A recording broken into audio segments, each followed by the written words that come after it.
Buenas noches, bienvenidas, bienvenidos, hermanas, hermanos. Asquiarumaquipan, Naimara, muy buenas noches. Un saludo cordial a todos. Mi nombre es Froilán Laima Jacopa. Conmigo vamos a compartir estas sesiones de este módulo que es epistemología aymara. Un poco vamos a mencionar también algunos conceptos en quechua, pero sobre todo desde la visión, desde la cultura aymara. ¿Cómo están? ¿Cómo están, hermanas, hermanos? Waliki hilata hayaya hilata Jairomani melay.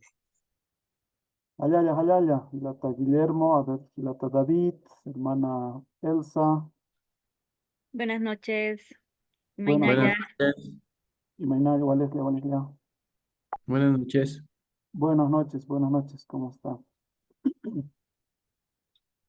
Buenas noches, profesor. Buenas Buenas noches noches. a todos. Bien, entonces creo que ya podemos empezar, ¿no? ¿O cuántos más se conectan?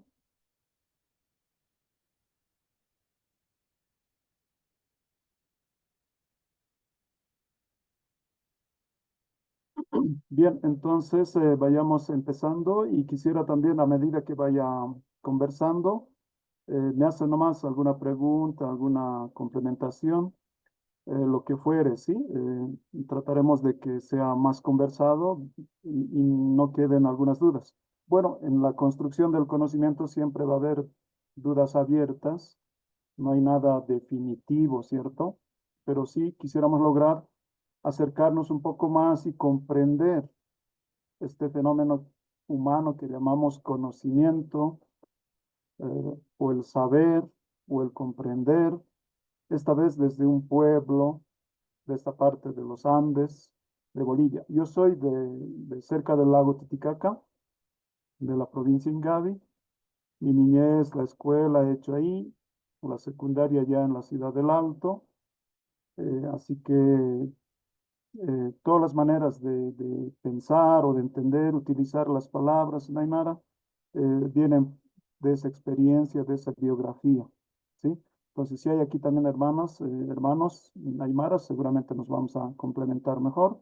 Y si hay dudas, también, ¿sí? Hemos estado compartiendo incluso con hermanas, hermanos en Brasil, que muchos de ustedes saben, de Bolivia nos vamos pues a todo lado, entonces hay también una añoranza, ¿no? No solamente de la familia, sino también de la cultura. Entonces, para mí es grato compartir con ustedes, una alegría, y pues espero también una retroalimentación de parte de ustedes, ¿sí? Eh, Antes de empezar, solamente quisiera que vayamos un poquito pensando. Tengo una pequeña dificultad para el jueves. El jueves está programado, ¿cierto? Entonces quería pedirles, por favor, y al final de la sesión pudiéramos quedar, que pudiera ser para el viernes, por favor, pudiéramos recoger un día. Lo mismo el día, la siguiente semana, porque tengo un choque, entonces quería solicitar y nos pongamos de acuerdo eso. Si no fuera el viernes, podría ser también el miércoles, ¿no? El jueves es donde tengo choque. Necesito, por favor, les solicitaré. Y bueno, ahora podemos empezar, hermanos, hermanos. Otra vez, bienvenidas, bienvenidos. Un gusto compartir con todos ustedes. Voy a compartir pantalla.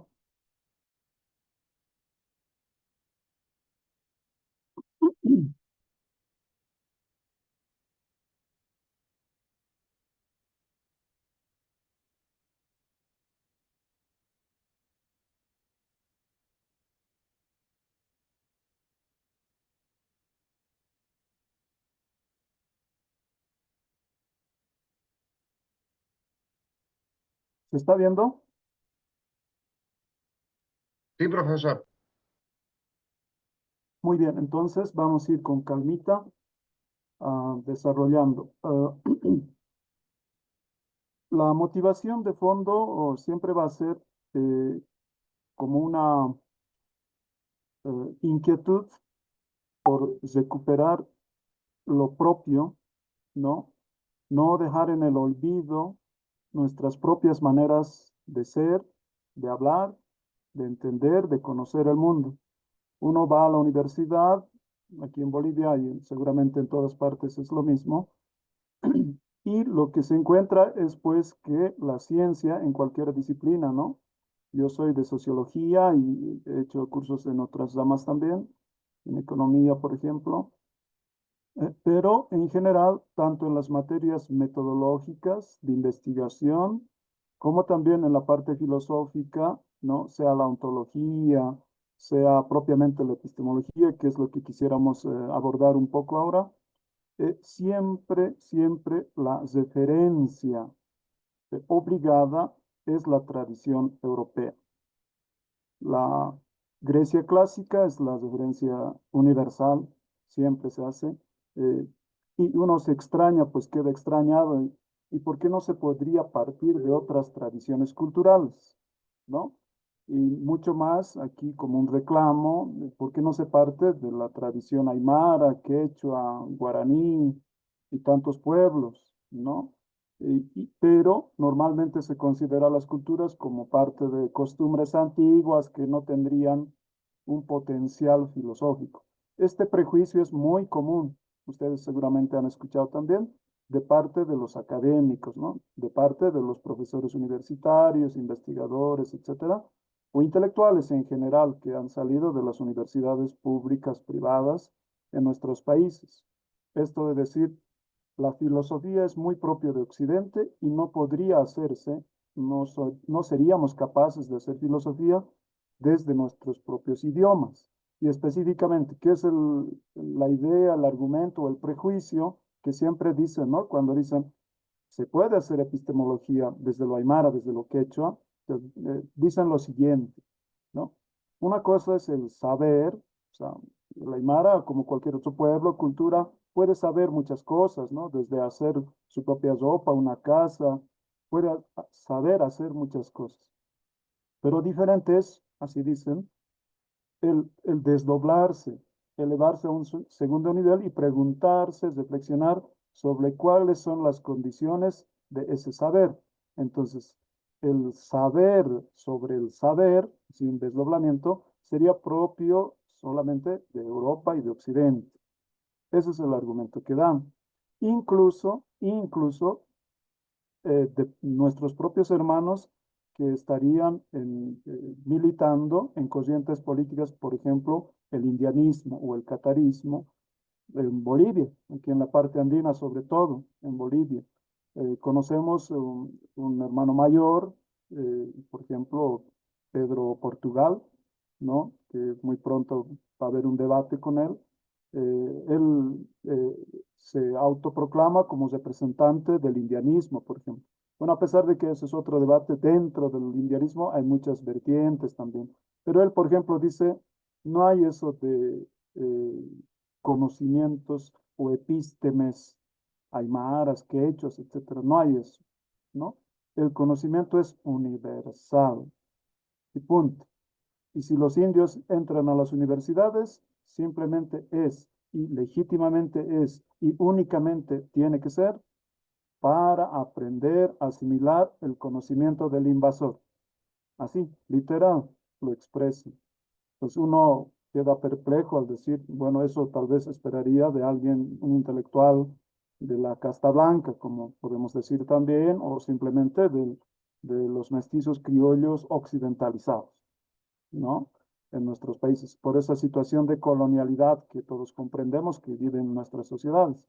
Pero uno queda extrañado al escuchar, al leer, sostener ese tipo de posturas desde las corrientes autodenominadas indianistas. Pues hay un debate interno también, solo les comento así como, como algo extraño que pasa, ¿no?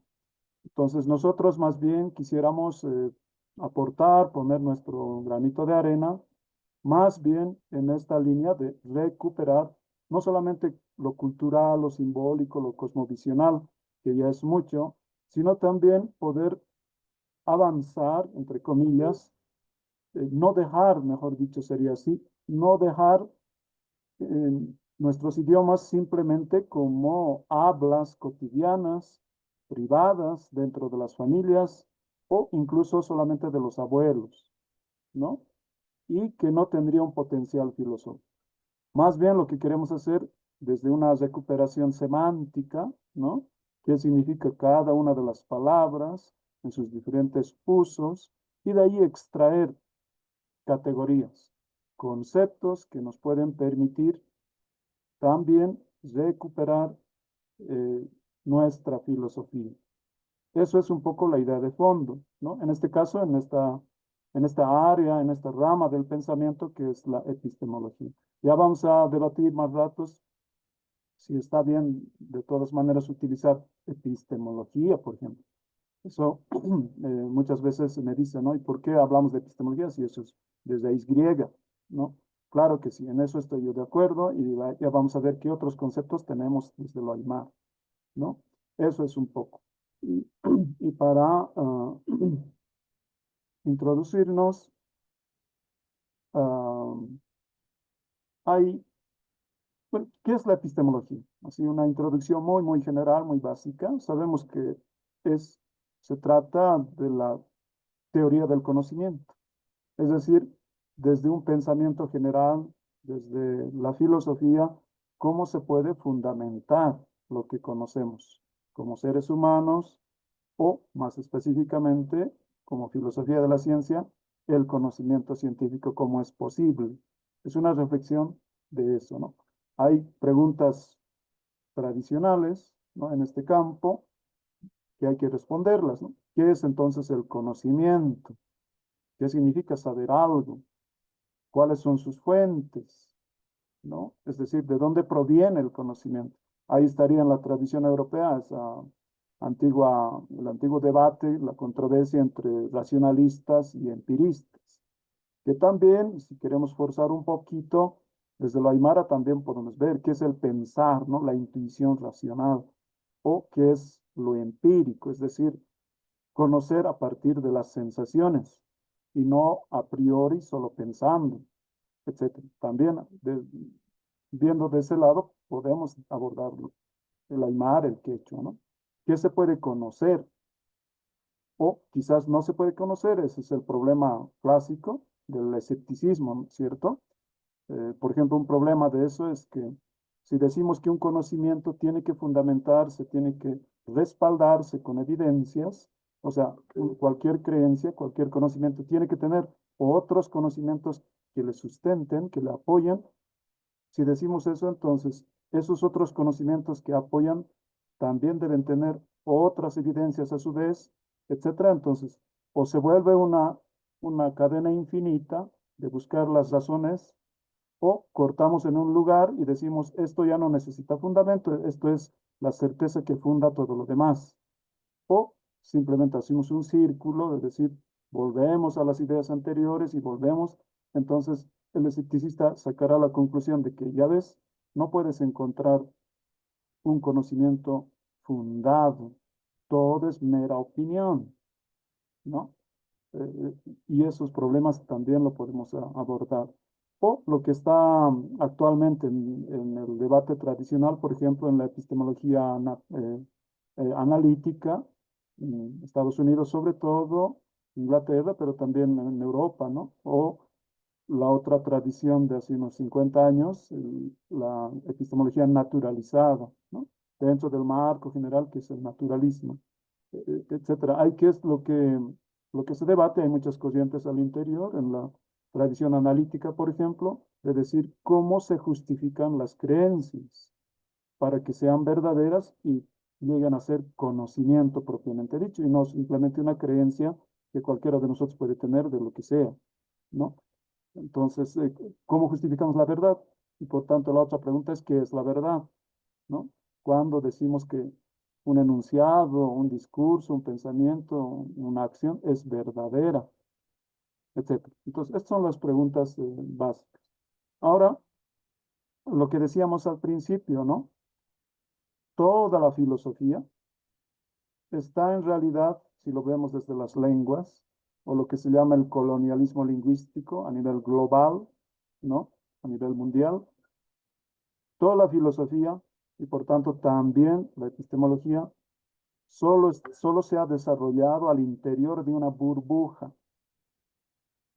o sea, solamente en los idiomas derivados de la lengua indoeuropea y particularmente el lenguaje imperial, el inglés, ¿no? Entonces se supone en la epistemología tradicional, ¿no? Ya sea la analítica, ya sea las naturalizadas, etcétera, se supone que conceptos como conocer, saber,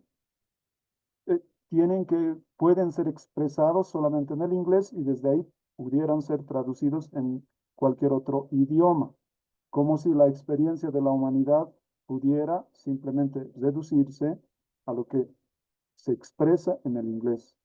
To know, por ejemplo, saber, ¿no? En la famosa formulita que en cualquier reflexión epistemológica se dice, ¿cómo se puede formular cuando decimos que alguien sabe algo? Entonces, S sabe que P, un sujeto conoce una proposición P, ¿no? Entonces, de ahí el saber, el conocer, está el to know, ¿no? En inglés, en castellano es conocer. Ahora, eso se supone que tenemos que entenderlo como en el inglés se entiende, un conocimiento representacional de la realidad, ¿no? Pero ya vamos a ver que en otros idiomas no siempre va a haber ese mismo concepto, ¿no? Y para no hablar de los 7000 idiomas en el mundo, vamos a agarrar el caso del Aymara, el Yatiña, por ejemplo, una categoría, no significa lo mismo que el conocer en español, en inglés. Entonces, lo que quisiéramos ahora es salir de esos marcos tradicionales de reflexión filosófica sobre el conocimiento y sobre la ciencia, que no recoge el inglés, no recoge la tradición analítica o naturalizada, sino que más bien pudiéramos explorar el potencial de otras maneras de conocer, de saber, de interpretar el mundo y por tanto actuar en el mundo y transformarlo o vivir una palabra, ¿no? Hola, hola.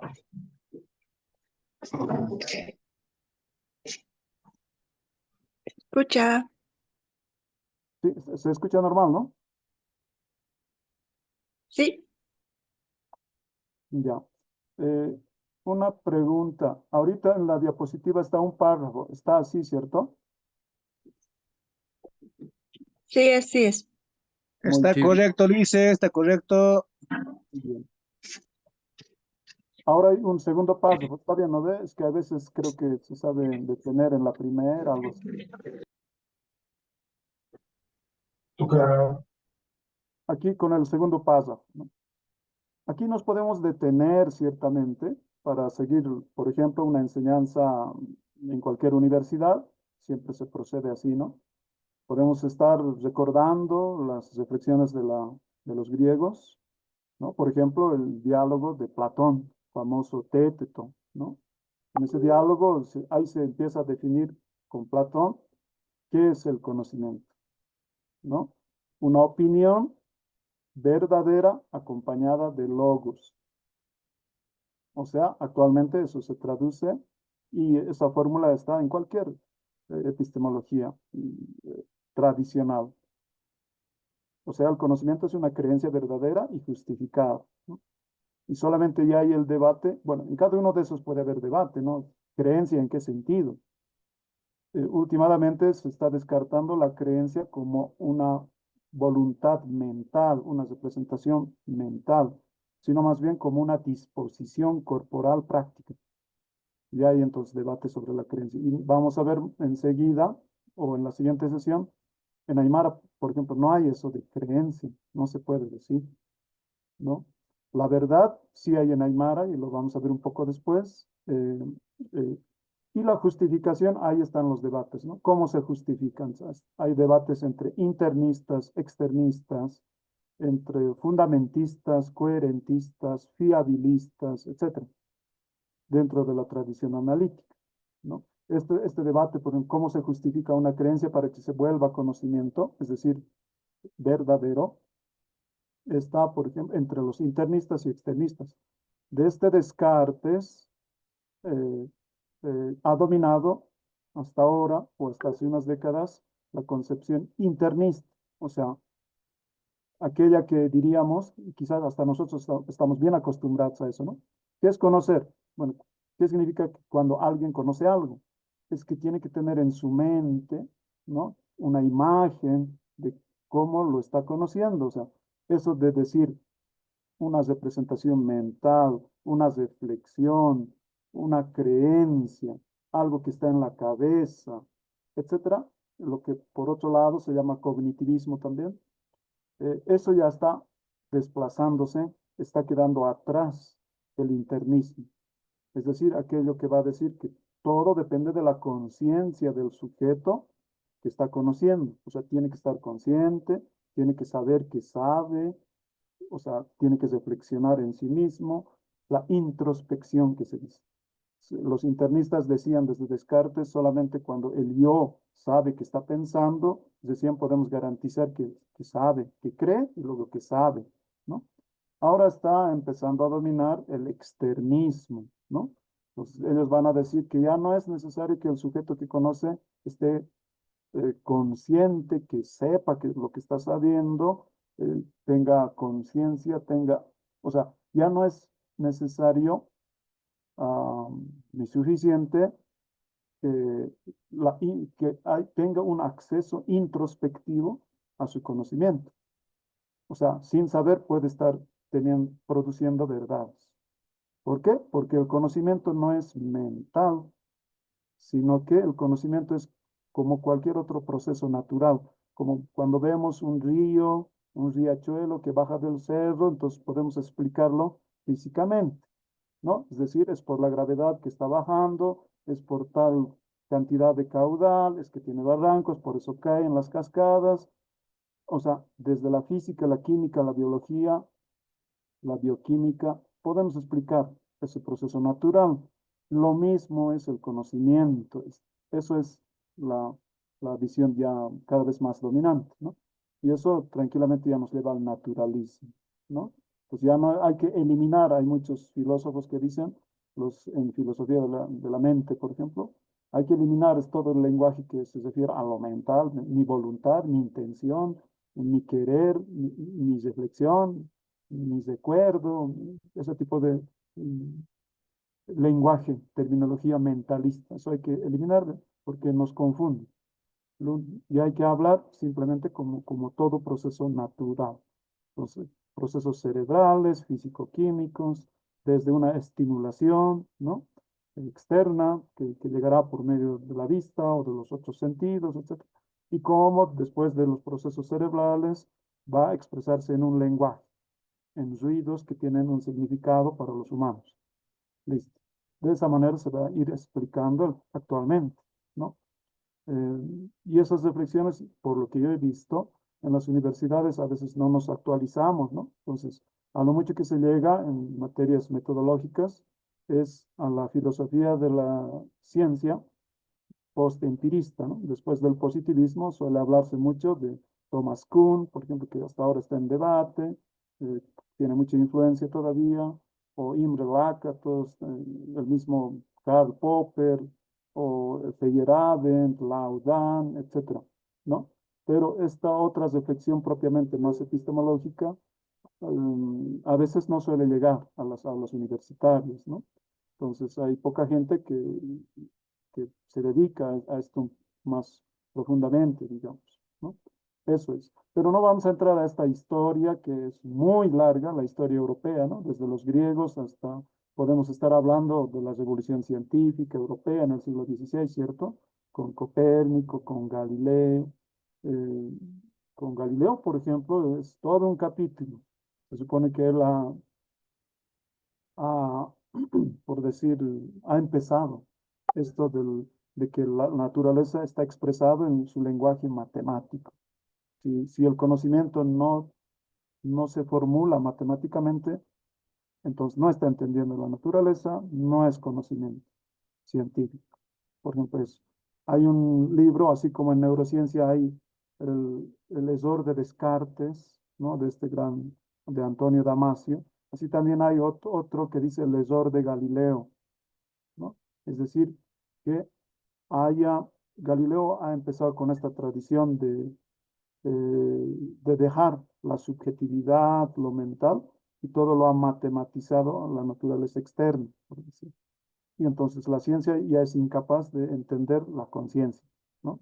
A tal punto que quiere ya eliminar prácticamente lo que es la conciencia, ¿no? Entonces, sus otros autores dicen más bien, ha empezado con el lesor de Galileo, que la ciencia ya no ya le es difícil comprender la conciencia, cuando en realidad tendríamos que partir que la conciencia no puede aparecer de la nada, ¿no?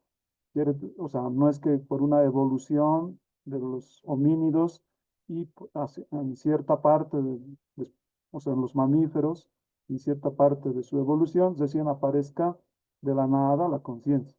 Más bien habría que partir que todo tiene conciencia, todo.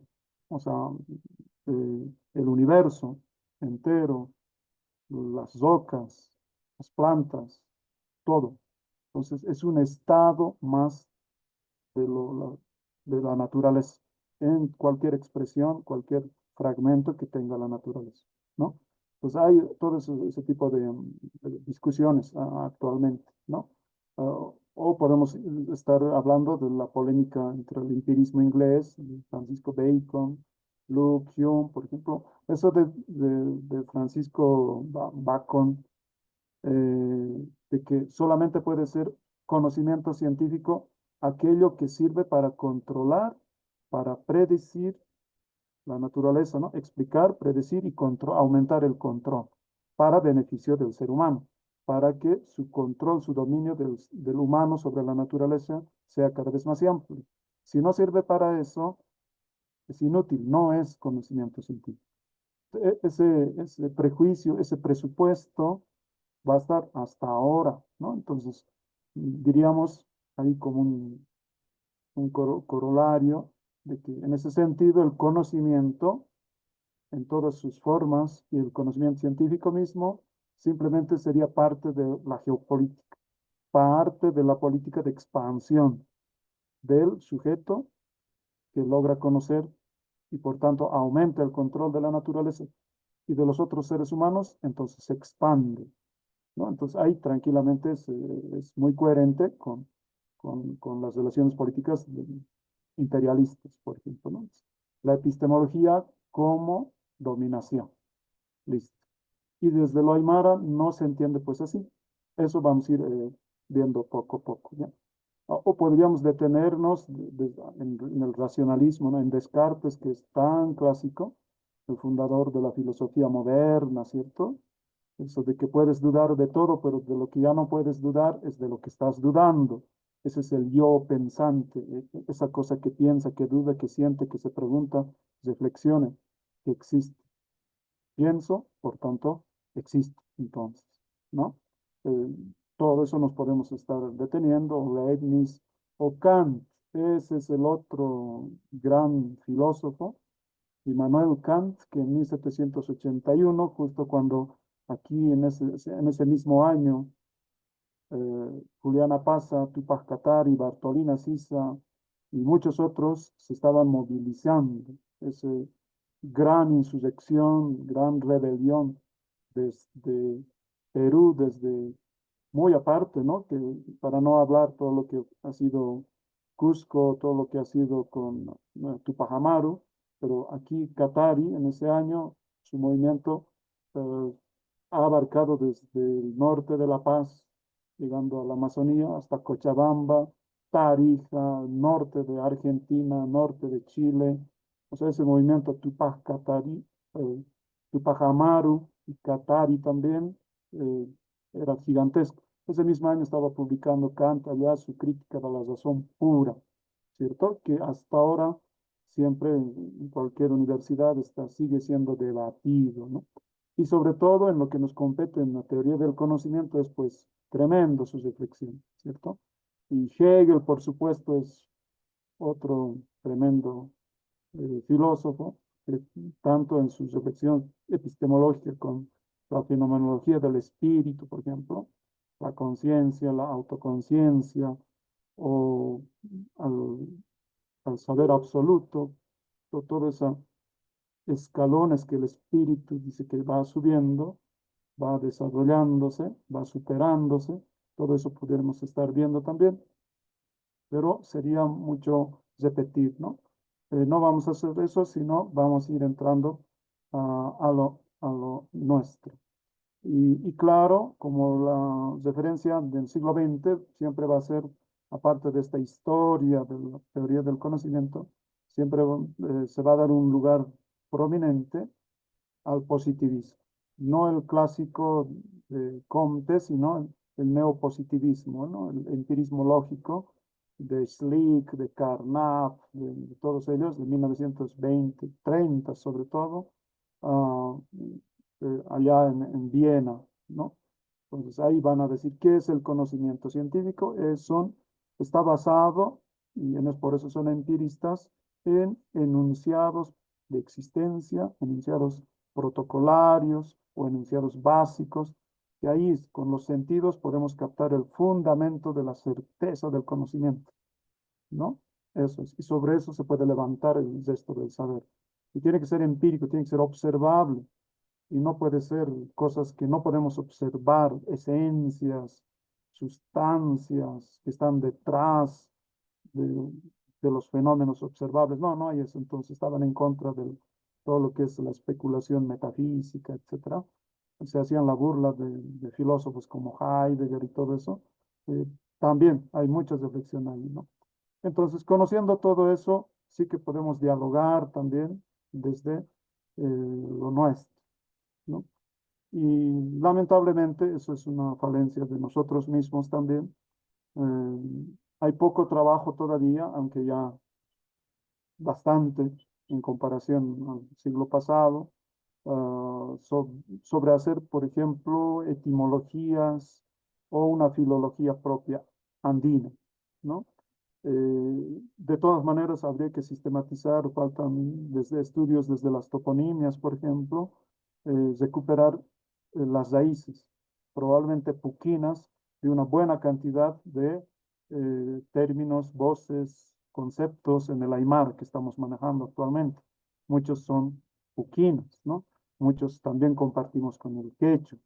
Y entonces esos estudios de la lengua históricas falta hacer también. Solamente como un ejemplito, ¿no? Se supone que la lengua mayoritaria de Tiwanaku era el puquino, ¿no?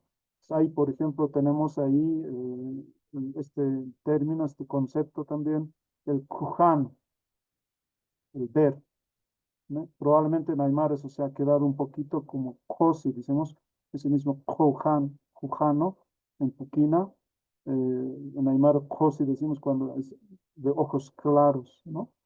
Eso es, pero proviene del puquín, eso del ver, o el illano, el pensar, ¿no? O el ciscano, el saber, en Aymara será yatiña y otras formas.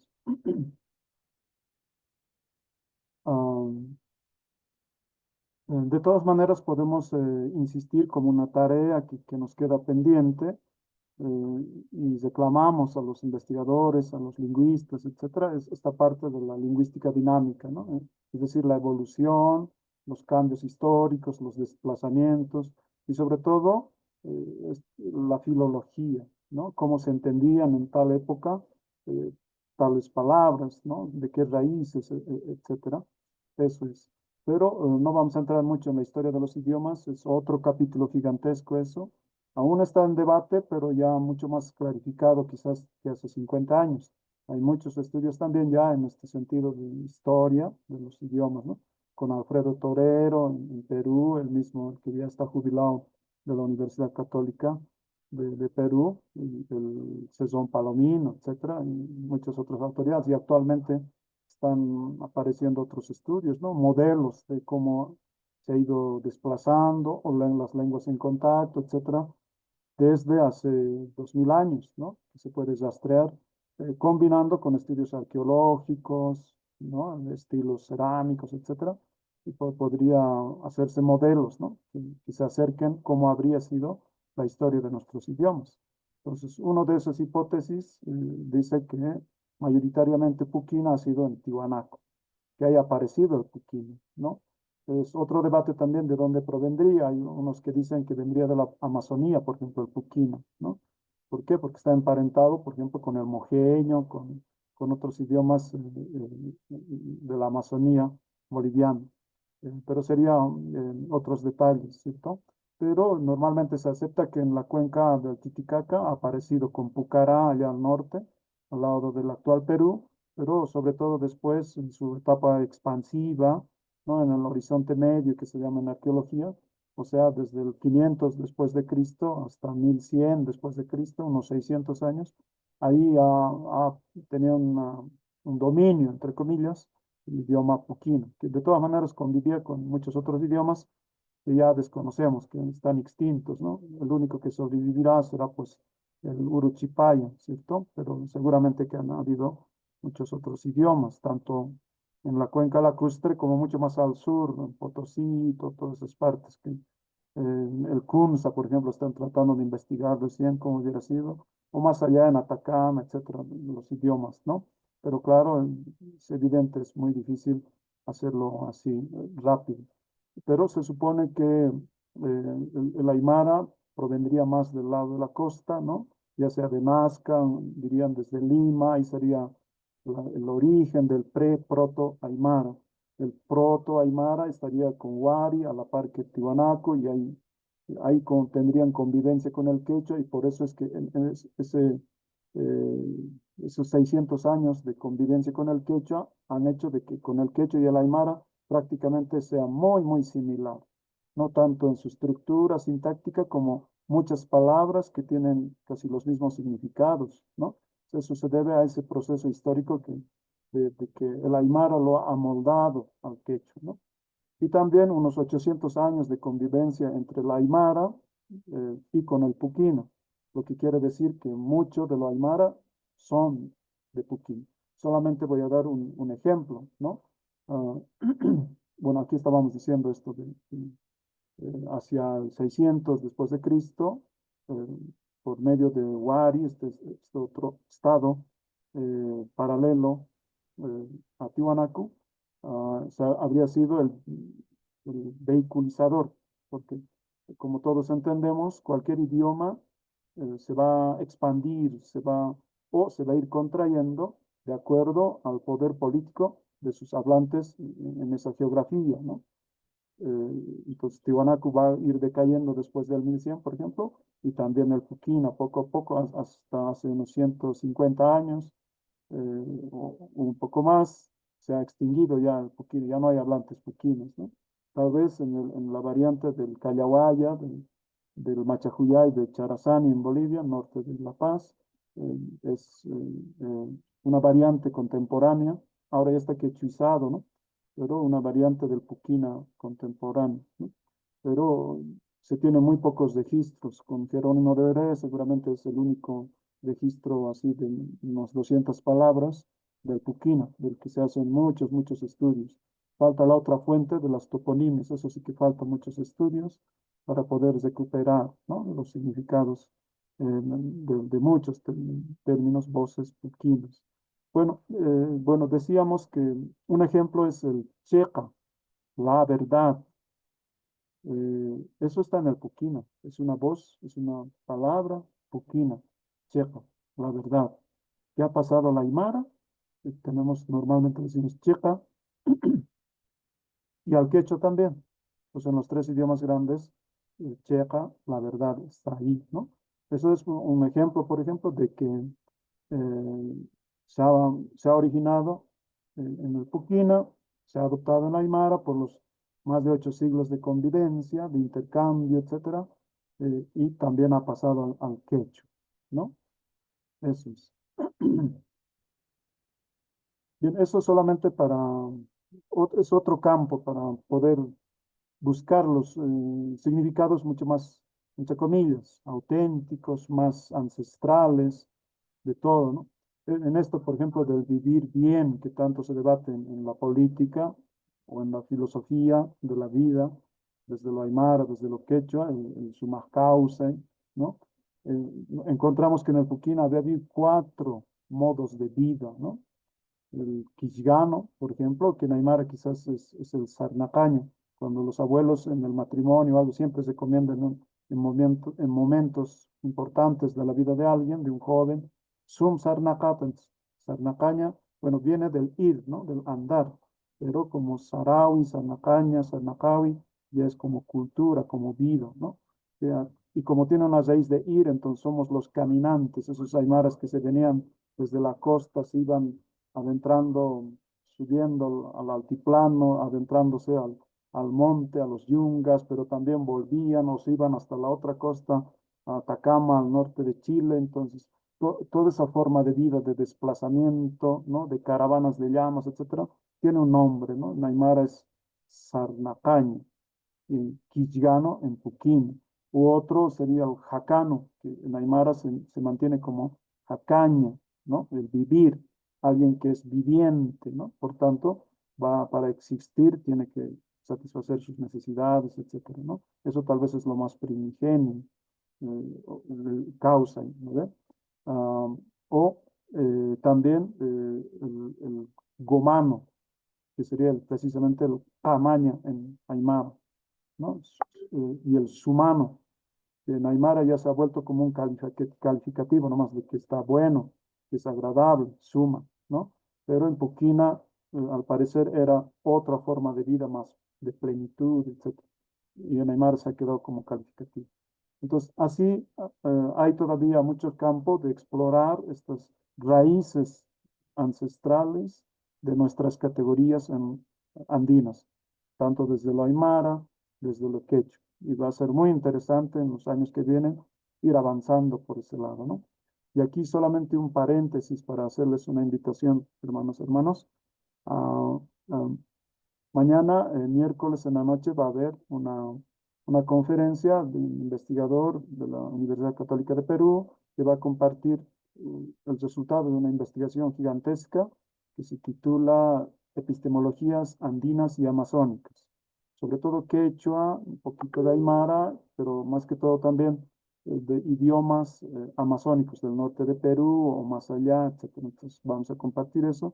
Y después vamos a conformar en las semanas que vienen, para todo el año, el siguiente año, un grupo de trabajo en este campo de las epistemologías andinas y amazónicas. Están invitadas, hermanos, para que si hay el interés de trabajar estos temas, podamos ser parte de ese grupo de trabajo y agendar, ¿no? Para investigaciones, etcétera, o compartir lo que ya hay en este campo, ¿no? Cómo se hace saber, cómo se hace conocimiento, por tanto, cómo sería nuestra ciencia, ¿no? Entre comillas, otra vez, propiamente de lo aymara, desde lo quechua, desde lo guaraní, desde el mojeño, desde el trinitario, desde el cayubada, etcétera, etcétera. Entonces, eso, están cordialmente invitados, hermanas y hermanos, para mañana en la noche, y después los que quieran conformar esa parte de esa red.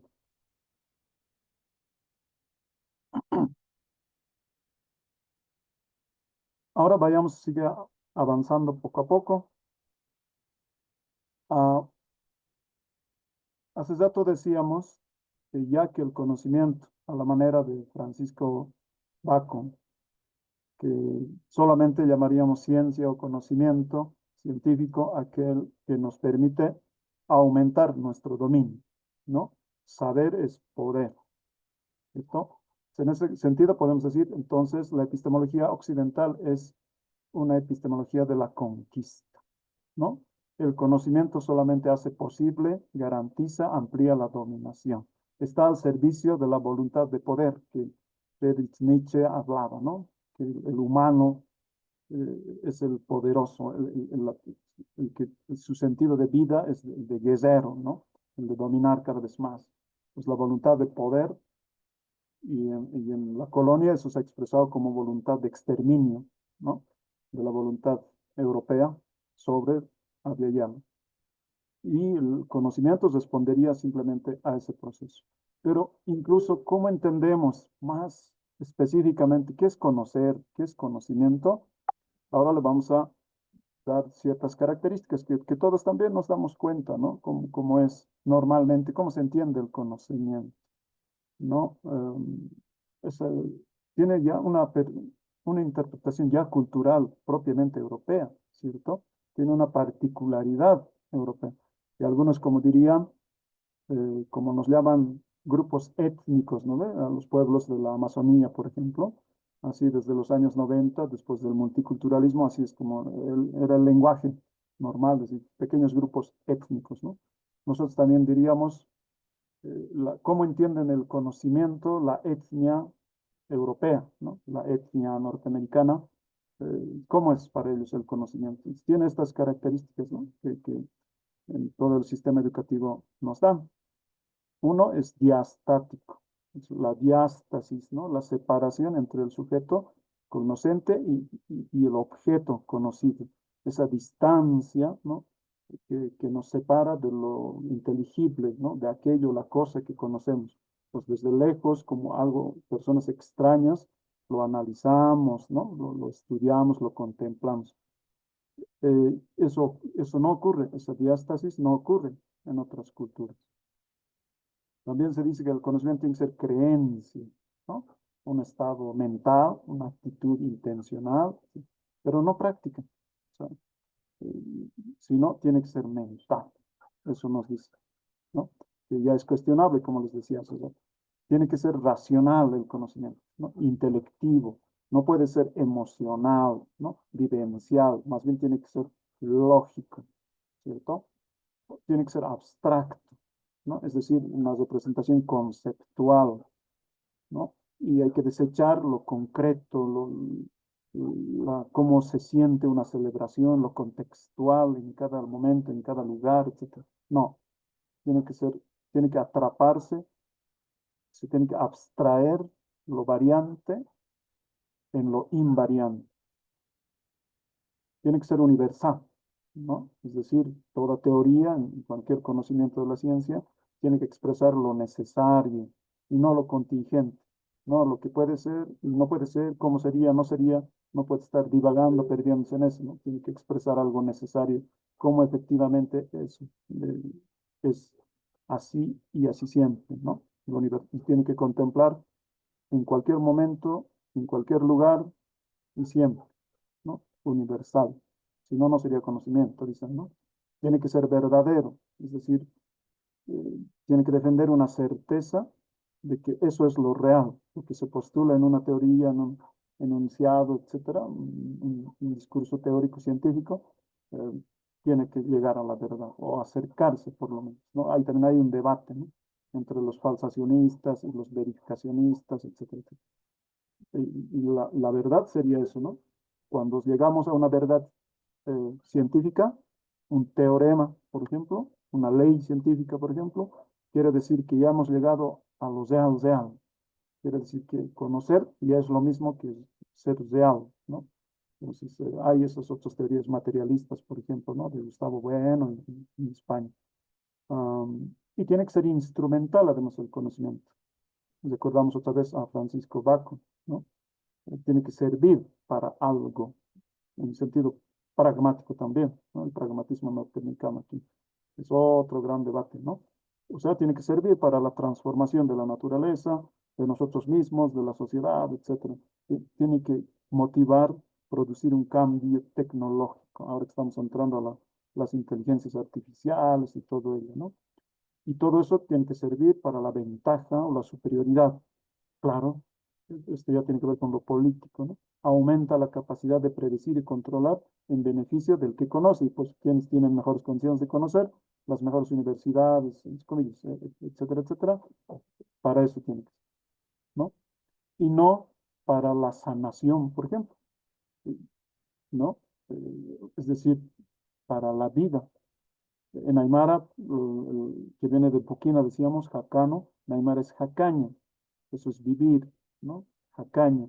Pero ese jacaña también significa matriz, por ejemplo, ¿no? Donde se desarrolla en la vientre la vida, o también significa curarse. O sea, nos hacemos una herida, ¿no? Sangramos y luego ya lo curamos y se va cicatrizando, eso es jacaña, ¿no? Entonces es una sanación.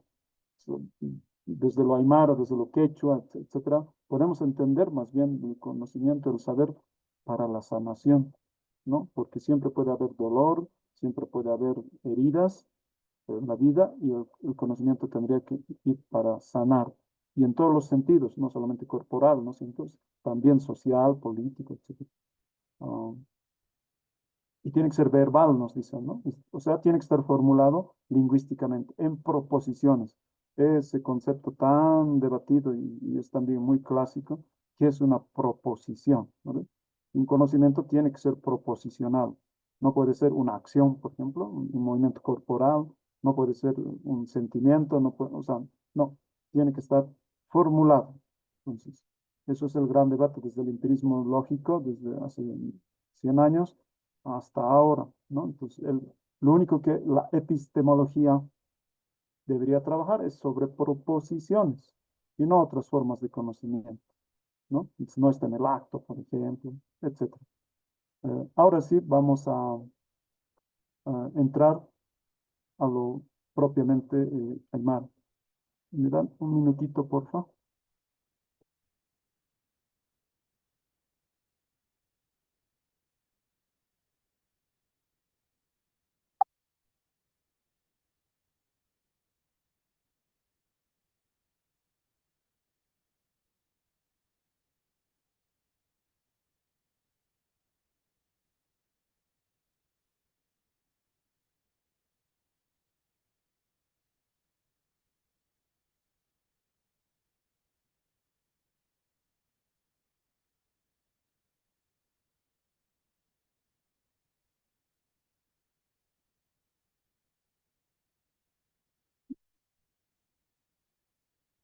Ya, si hay alguna pregunta, me la formulan nomás. Estoy con las diapositivas.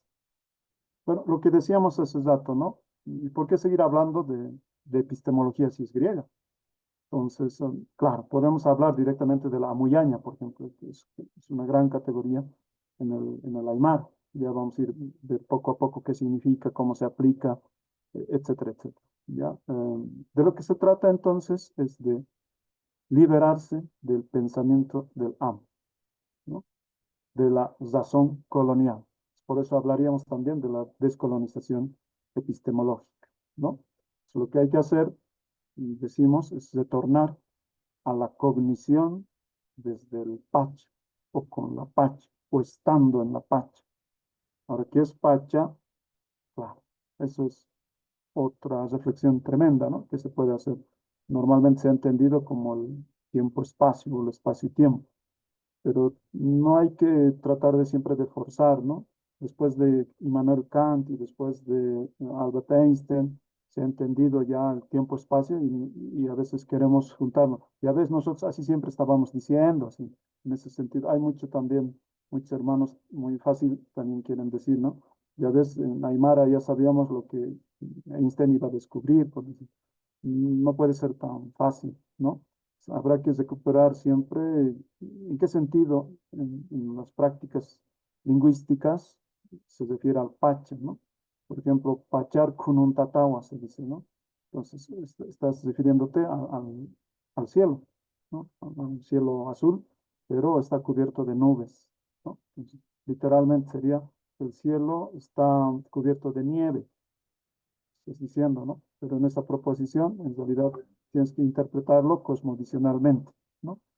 Entonces tendríamos que ir al Hakel, a la manera de ser humano, de ser persona del Hakel, que no es individuo moderno, etcétera, ¿no? Eso es un poco la perspectiva. Entonces, reflexionando desde ese lado, pues, naturalmente que vamos a encontrar diferencias, ¿no? Ya no las leyes que explican lo que ocurre en la realidad objetiva y para dominarla además, como nos presentaría la ciencia occidental, sino que en nuestros pueblos vamos a encontrar sin duda otros fundamentos de la sabiduría. Ya no vamos a hablar tanto de conocimiento, como se darán cuenta poco a poco, ¿no? Que las anteriores características que hemos dicho, eso es el conocimiento, pero no siempre se da así en todas las culturas. En el Aymara no es así, no tiene esas características. Algunas sí, tal vez, ¿no? Pero siempre es debatible, ¿no? Y no en todos los sentidos. Más bien podríamos hablar de sabiduría, que es mucho más amplio ¿no? Mucho más abarcante, integral y toma en cuenta diferentes aspectos de la vida. No es como una parcelación que está acostumbrado a hacer Occidente, ¿no? Hay que dividir, hay que analizar en sus mínimas partes, entonces tiene que haber disciplinas separadas para estudiar lo biológico, lo químico, lo psicológico, lo social, lo económico, lo político, siempre estamos dividiendo la realidad, ¿no? Entonces, pero juntarlo, algo holístico, hay también otra mirada, ¿no? Pues, pero ya serían distintos de esa diástasis que decíamos, esa separación sujeto-objeto, distinto también en la razón, que podemos discutirlo desde el Lupiña, por ejemplo, la razón o el racionalismo o el pensamiento, secas, diferentes de la abstracción, de la universalidad, de la verdad, la medición y el control instrumentales. Y más bien vamos a encontrar en lo Aymara, por ejemplo, más apego a la observación activa. Ahí estaría la mirada, la observación, la vista, ¿no? Una observación activa. Ya vamos a entrar en qué características tiene eso.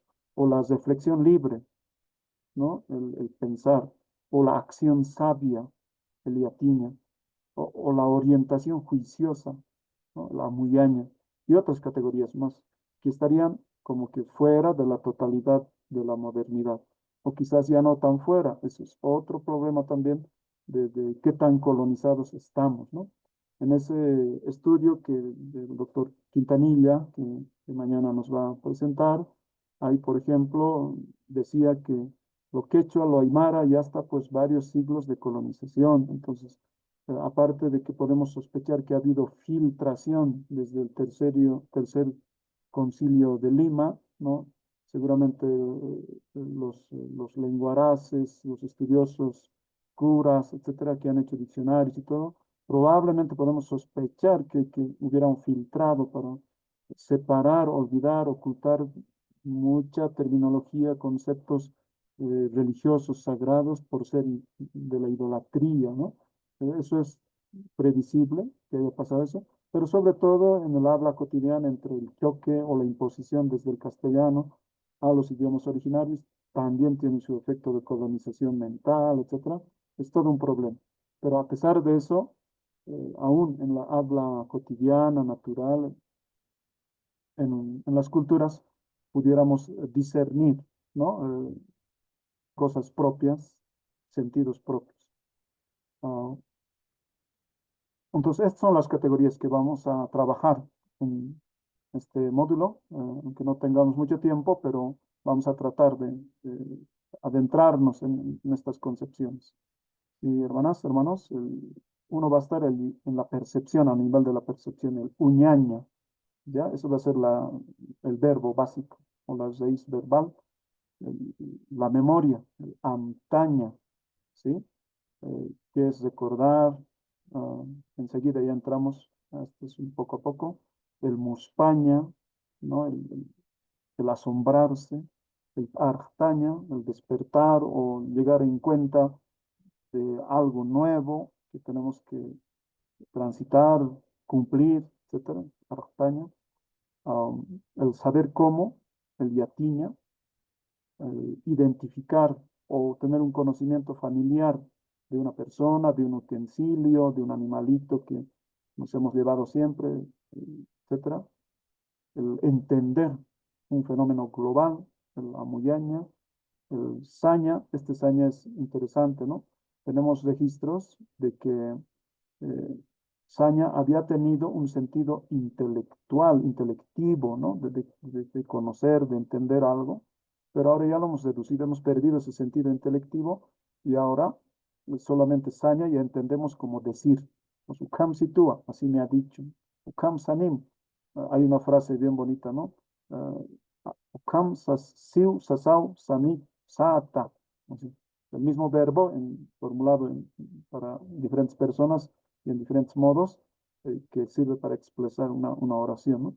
Saña, pero como decir, si nomás ya entendemos.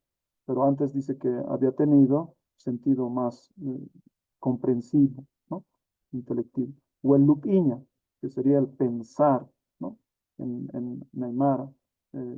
Y en quechua, cada una de estas categorías también tiene sus, y lo vamos a ir mencionando después. Todo esto estas formas cognitivas que tenemos en el Aymara, se va a anidar, se va a integrar en el Chuyma.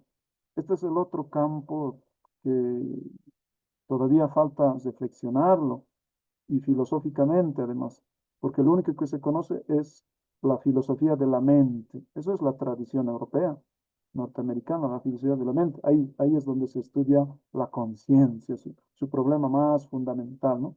¿Qué es ser consciente? ¿Cómo el yo produce la conciencia? Pues ahora se está avanzando mucho en los estudios neurobiológicos, ¿no?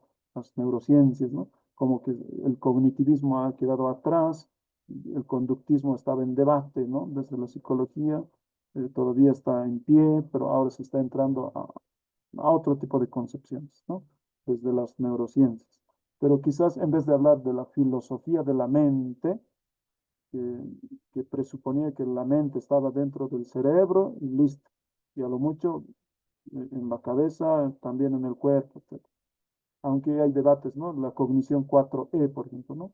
La cognición no se reduce a la mente, está en todo el cuerpo, es corporizada, es mente extendida, se ancla en objetos, en instrumentos, por ejemplo, en una agenda, en una tableta, en la computadora, etcétera. Incluso más, se puede extender a todo el entorno, o está en acción, en la articulación, en la interacción entre el movimiento corporal y su acoplamiento al entorno, ¿no? Es la famosa enacción, etcétera. Entonces, también se están abriendo esos debates y eso lo atraparía, lo entendería mejor el Yatina, por ejemplo. Entonces, esto del Chuyma, más se lo entendió como lo emocional, ¿no? Lo, lo cognitivo, racional, juntado con lo emocional, ¿no? El sentimiento amplio que tendríamos las personas, hasta ahí se ha llegado. Pero podemos ampliar eso. Les voy a pasar también algunas reflexiones que hacemos en Facebook. Al grupo voy a pasar y ahí pueden comentar también desde hace 2 años que vamos pegando pequeños apuntes, reflexiones sobre esto, ¿no? Es tratar de recuperar el contenido filosófico o al menos semántico, conceptual, que está encerrado, guardado en las palabras, en Aymara, ¿no? Pues para ir avanzando, esto es como un inicio, ¿no? Pero de aquí a posterior, esto tiene que armarse de manera mucho más categorial, filosófica. Eso es. Ahora sí, a ver cuánto tenemos ahora todavía. Sí, está bien. ¿Alguna pregunta quizás, hermanas, hermanos? ¿Está aquí?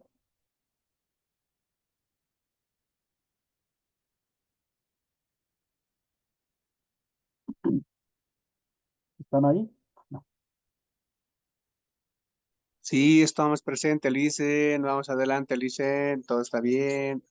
Ya, muy bien, muy bien. Entonces, más ratito me van a preguntar, complementar, contradecir, todo es bienvenido ya para ir avanzando en comprender estos conceptos desde lo aymara, ¿no? Bien, entonces, ¿cómo son estas categorías? ¿Qué significado tienen? Esto va a ser como una introducción y en las siguientes vamos a ir viéndolo con un poquito más de detalle, ¿sí? Para terminar el módulo y ya tengamos clarito cómo podría ser entonces, entre comillas, la epistemología aymara. Vamos a empezar por el nivel de la percepción.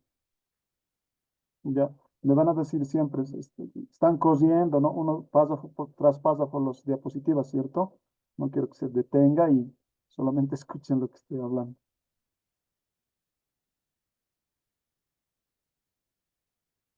Bien, en bueno, tal vez no lo llamaríamos primer nivel, ¿no? Solamente en orden de exposición, así para tener más secuencia, por decir, está puesto así, ¿no? Pues empezaríamos por la percepción o desde la filosofía del conocimiento, el famoso empirismo, ¿no?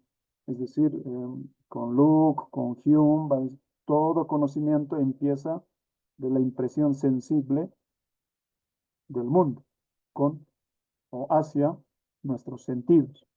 No hay nada en la mente está en blanco y solamente aprenderíamos conocimientos una vez Por ejemplo, los recién nacidos, una vez vayan tocando, viendo, y la mente se va a ir llenando con esas imágenes a partir de las impresiones sensibles que recibimos del mundo a través de nuestros sentidos. Eso es un poco el empirismo, ¿no? El racionalismo va a decir al contrario, no, siempre ya tenemos pensamientos, ideas, teorías incluso, o disposiciones innatas en cualquier organismo, ni siquiera solamente en los humanos, sino en cualquier organismo, una célula. Hay, ¿no? En la etología, por ejemplo, se estudia recién, estas últimas décadas, de cómo conocen los animales, todos los animales, o las plantas, ¿no?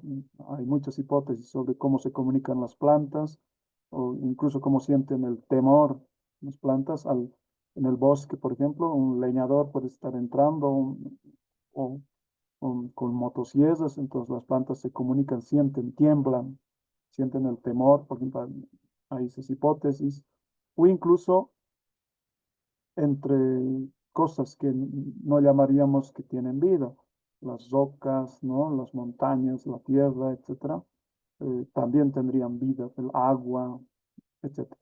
Bueno, son otras maneras de ver que desde lo aymara es perfectamente comprensible que el sol, la luna, veamos como personas que tienen voluntad, que interactúan con nosotros, que nosotros le debemos un respeto, etc. Esto es más cosmovisional, ¿no?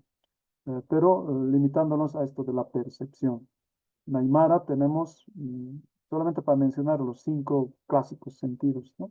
El uñaña, que es lo que vamos a estudiar ah, con más calma, pero también está el istaña, ¿no? Que es el oír, o el escuchar. Vamos a verlo después, pero una cosa es un verbo, ¿no? Uñaña, por ejemplo, eso es lo que vamos a estudiar con más detalle, pero es aplicable a cualquier otro de los otros verbos.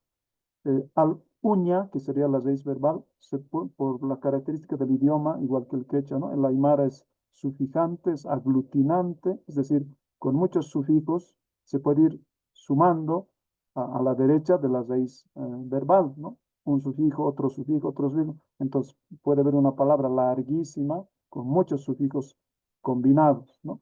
Pero eh, hay como 50 sufijos, los sufijos derivacionales y los sufijos aspectuales. ¿No? Los derivacionales son los que le dan otro contenido al concepto de la raíz verbal. Ya le dan otra forma, ¿no? Los otros, hay más o menos más de 200 sufijos que tiene la aymara, pero los otros sufijos solo es relacional nomás, ¿no? No cambian de significado a la raíz verbal, pero sí los que cambian son las derivacionales y los aspectuales son los que le ponen la temporalidad a la acción que está expresando el verbo. Entonces, si una acción está empezando o está durando o ya ha terminado, etcétera. Entonces, esa temporalidad son los aspectuales.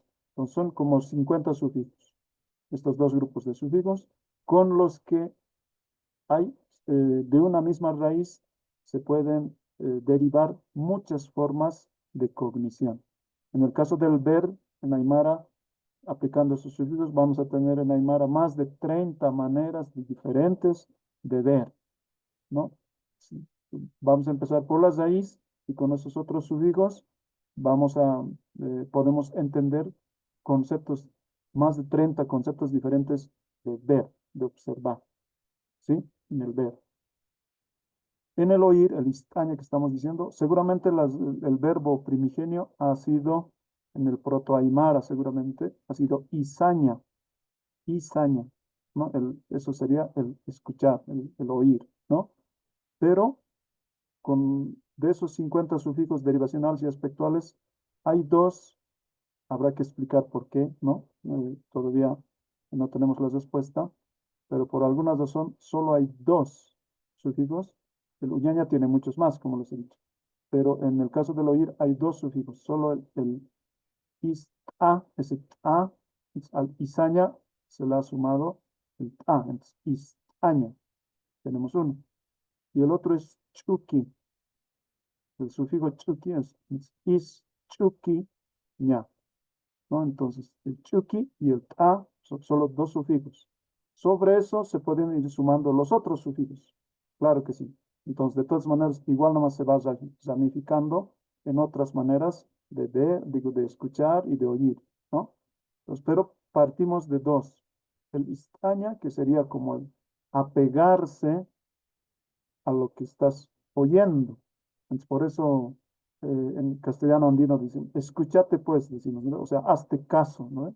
Entonces, de ahí viene, es que el ta, ese sufijo ta, le da el sentido no solamente de oír un ruido, lo que me importa, no, sino el istaña te dice, estás oyendo, pero no solo oyendo, sino escuchando y tienes que acatar lo que estás o respetar lo que estás oyendo. Entonces, en las relaciones de autoridad, eso se entiende muy bien, ¿no? O de un maestro ante un discípulo, o etcétera. En esos contextos sería el istaña. Y el chuki es alguien que lo puntualiza. En un chuquiña, por ejemplo, en el caso del ver, el uñaña, pues un chuquiña es observar, así, fijar un punto de observación. Eso se aplicaría, por ejemplo, a la observación astronómica. Si miramos una estrella de noche y fijamente tratamos de observar esa estrella, sin desviarnos a otros lados, ¿no? Eso sería chuquin. Is chuquiña con el verbo oír, sería poner atención a algo puntual o a un tema específico que alguien está hablando o a un ruido específico o al canto de un pájaro. Ahí, por ejemplo, cómo oír a los pájaros. Este es todo un tema también. Yo solo tengo una experiencia a partir de mi mamá, que a los pajaritos que se llaman la capitanca, tienen varios nombres, pajarito café medio verde, que avisa, ¿no? Cuando en tu casa, en el campo, en la cordillera estás, y casi no viene ese pajarito, pero cuando viene, de vez en cuando viene una mañana, no sé, y está allá picoteando, está cantando, ¿no? Entonces quiere decir, alguien se está acercando y evidentemente después de unos minutos, una hora, no sé, ya llega la visita. Entonces, es un anunciador, pero como chichiu, chichiu, chichiu, así nomás dice, ¿no? Pero las abuelas habían sabido distinguir uno ya no puede distinguir esos ruidos, nomás escucha chichiu, chichiu y hasta ahí, pero pues se podía distinguir, ¿no? Entonces, esa capacidad, habilidad de puntualizar las escuchas, ahí estuviera el chiquín, ¿no? O sea, a partir de esos dos subcategorías, puedes ir haciendo muchas más ramas, diferentes maneras de ir escuchando, escuchar eh, hacia afuera, escuchar ampliamente. Hay muchas maneras que en el caso del uñaña nos vamos a dar cuenta, ¿no? Otro sería el yamcaña, ¿no? El tocar, ¿no? El apreciar con la piel. Aquí, por ejemplo, hay una hermana aquí, la, la que es directora del Museo de Etnografía y Folclore de la Fundación del Banco Central, la hermana, ah, se me fue el nombre, si alguien me ayuda, la hermana Elvira Espejo, años que ha venido estudiando ella sobre los textiles, ¿no? El tejido en los Andes. Sí, va a empezar a estudiar cómo crecen los vellones, las lanas, ¿no? De las llamas, por ejemplo, es cómo se va haciendo crecer la llama, cómo se trasquila, y luego en el momento de separar los tipos de lana, la mano, la piel, tiene su propia manera de conocimiento. Las yemas de los dedos, por ejemplo, van a tener como una memoria, desde conocer qué tipo de vellón, qué tipo de lana estás tocando, estás manejando. A esos niveles podemos avanzar en este conocimiento del cuerpo, ¿no? De la piel, de las manos, etcétera. Ahí estuviera esto del yamkan, del tocar, o el muquiña, el oler, ¿no? O el mayiña, el humaitaña. Lo mismo, esos sufijos que les digo, 50 sufijos, van a ser, se llama productividad del lenguaje, ¿no? Gracias a esos 50 sufijos derivacionales y aspectuales es que una sola raíz verbal puede convertirse en montones. Y si aplicamos, hay como unos 13 niveles. Al final vamos a ver esto del módulo. Hay como unos 13 niveles de derivación, ¿no? O sea, con un sufijo sería el primer nivel. Con un sufijo más ya serían dos sufijos a su lado segundo nivel. Otro sufijo más, tercer nivel. Hay como unos 13 niveles. Entonces, si matemáticamente jugáramos eso, de qué manera se combinan con unos sufijos con otros, en qué nivel va tal sufijo, en qué nivel no puede ir, etcétera. Prácticamente puedes tener miles, así sin exagerar, miles maneras de observar, ¿no? O de cualquier otro verbo, del oír, o del entender, o del saber, o del querer, o del llevar. O sea, todos los verbos tienen esa potencialidad de diversificarse, es decir, ramificarse en miles maneras diferentes, ¿no? Claro, las palabras se van a volver más largas, ¿no? Esos son los sentidos, exteriocepción se llama también, ¿no? O sea, los sentidos que nos permiten vincularnos con el mundo exterior al cuerpo. Otros van a ser los sentidos, ¿no? Cómo sientes la articulación, cómo sientes los músculos. No hay palabras para eso en Aymara, ¿no? Seguramente porque no hemos tenido quizás esto ya es quizás un prejuicio, la práctica de estudiar la anatomía humana, ¿no? De abrir los cuerpos, etcétera. Entonces, seguramente por eso no hay, ¿no? O tal vez simplemente yo desconozco, es mi ignorancia también, ¿no? Pero estos sentidos que habitualmente conocemos, así es como se entiende, ¿no? Solamente hay una variante en el caso del ver, hay también otras veces, jamiaña. En quechua creo que es Hawái, ¿no? El ver, el aymara, hay dos variantes más en quechua, ¿no? Pero el Hawái tal vez está emparentado con jamiaña. En aymara hay el jamiaña, que es diferente del uñaña. El uñaña es el ver en general, ¿cierto?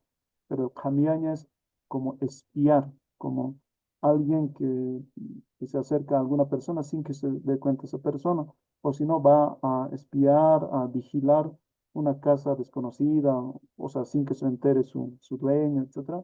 Eso sería, ¿no? Es estar, o como el gatito que está ahí vigilante de un ratón, en ese sentido, ¿no? Hay esa otra variante también.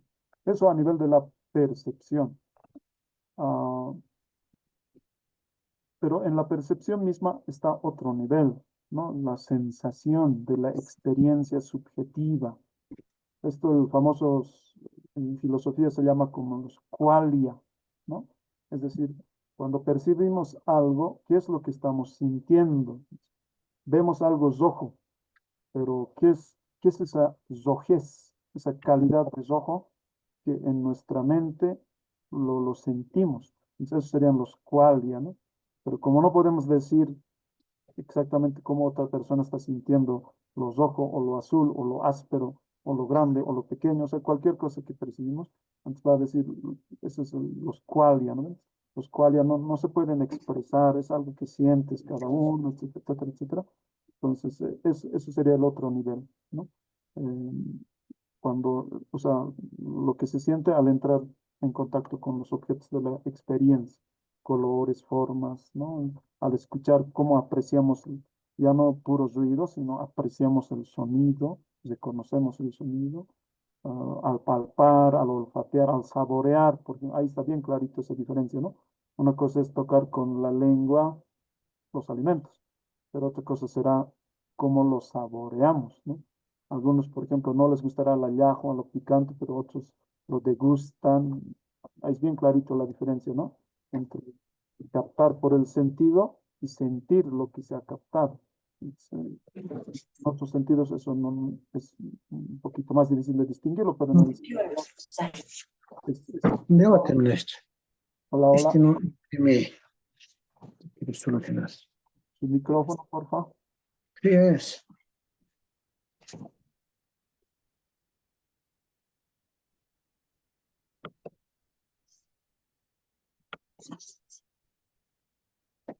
Bien, entonces, este otro nivel de la experiencia subjetiva está ahí también, que de todas maneras puede expresarse después en las emociones, ¿no? Si es algo que me gusta mucho, entonces estaré feliz en ese sentido, o algo que me desagrada, ¿no? Lo que estoy viendo es algo, una desgracia, entonces me pondré triste, etcétera. Con las emociones eso se también, ¿no? Conscientes, actuales. Ah, porfa, si los micrófonos pudieran. Bien, eso es el otro nivel. Luego, la memoria. Aquí quisiéramos, es bien interesante reflexionar sobre la memoria en el Aymara. La palabra que tenemos es, para decir recordar, es amtaña, ¿no? Es decir, lo que hemos percibido anteriormente, ¿no? O en el presente, ahorita estamos viendo una pantalla, ya. Pero puede ser que ayer hemos visto otras cosas, etcétera. Toda nuestra biografía, desde que tenemos memoria, razón, ¿no? Entonces, todo lo que está guardado en nuestra memoria, lo recordamos. Eso es antaño, los significados, los símbolos, etcétera, de eventos pasados, ¿no? O, o los, puede ser el pasado. Ahora, hablar del tiempo, si es que quisiéramos abordar la cuestión del tiempo, es bien interesante, es otro tema, ¿no? Es otro tema muy, muy interesante. ¿Qué se entiende el tiempo?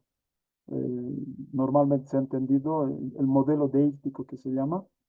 El pasado es lo que hemos visto, eso está adelante, es lo que hemos vivido, eso es el pasado, lo que hemos visto, ¿no? El futuro, en cambio, está atrás, lo que todavía no estamos viendo, nadie ve el futuro, ¿ve? Entonces está atrás, aún no lo vemos, ¿no? Entonces, ese modelito de tiempo que no es lineal ni ascendente, sino es circular, es otro debate muy, muy bonito de hacer. Pero vinculado con ese problema del tiempo, aquí viene la cuestión interesante en Aymara sobre la memoria. O sea, ah, ah, la misma palabra, amtaña, también se aplica al futuro y al presente. Pues, en primer lugar hemos dicho, amtaña es para decir, recordar, por ejemplo, achilanakan sawinakap amtañani. Recordaremos los dichos de los abuelos. Ahí es bien clarito para el pasado. Pero también podemos decir, Jipuroj kun slurañan uk amtawañani. Amtaña también es una decisión o un acuerdo en una asamblea, en una reunión, por ejemplo, de aquí a un mes, ya los malcos, los dirigentes pueden decir de la comunidad, ya de aquí a un mes vamos a hacer un trabajo de la comunidad tal, vamos a hacer una pared, vamos a vaciar algo, vamos a empezar un puente, cualquier trabajo. Están haciendo un acuerdo para una acción en el futuro, ¿vale? Eso también se llama amtaña. Y también amtaña es una idea que ahora puedo tener, un propósito que ahora me puedo plantear, un objetivo, una meta. Eso también es amtaña en el presente. Ahora nos podemos preguntar, ¿y por qué la misma palabra sirve para todos los tiempos? Yo lo relaciono y creo que tiene sentido con el tiempo. El pacha es la época, ¿no? No vamos a profundizar, quizás si hay tiempo, en otro momento podemos hacerlo, pero como época temporal podemos hablar, ¿no? Jalipach, ahora estamos en Huipipacha, en tiempo de época de helada, ¿no? De frío, para hacer chuy. Pacha es eso, época. Pero el tiempo de la eternidad se dice Wiñaya, ¿no? ¿Y qué es la eternidad? No es el tiempo lineal de así pasó, ya pasó, así está pasando y así va a pasar, una línea, ¿no? Sino que es todo está presente ahora. O sea, todos los tiempos simultáneamente están siendo. Así lo podemos decir. La eternidad sería así, la simultaneidad de todos los tiempos.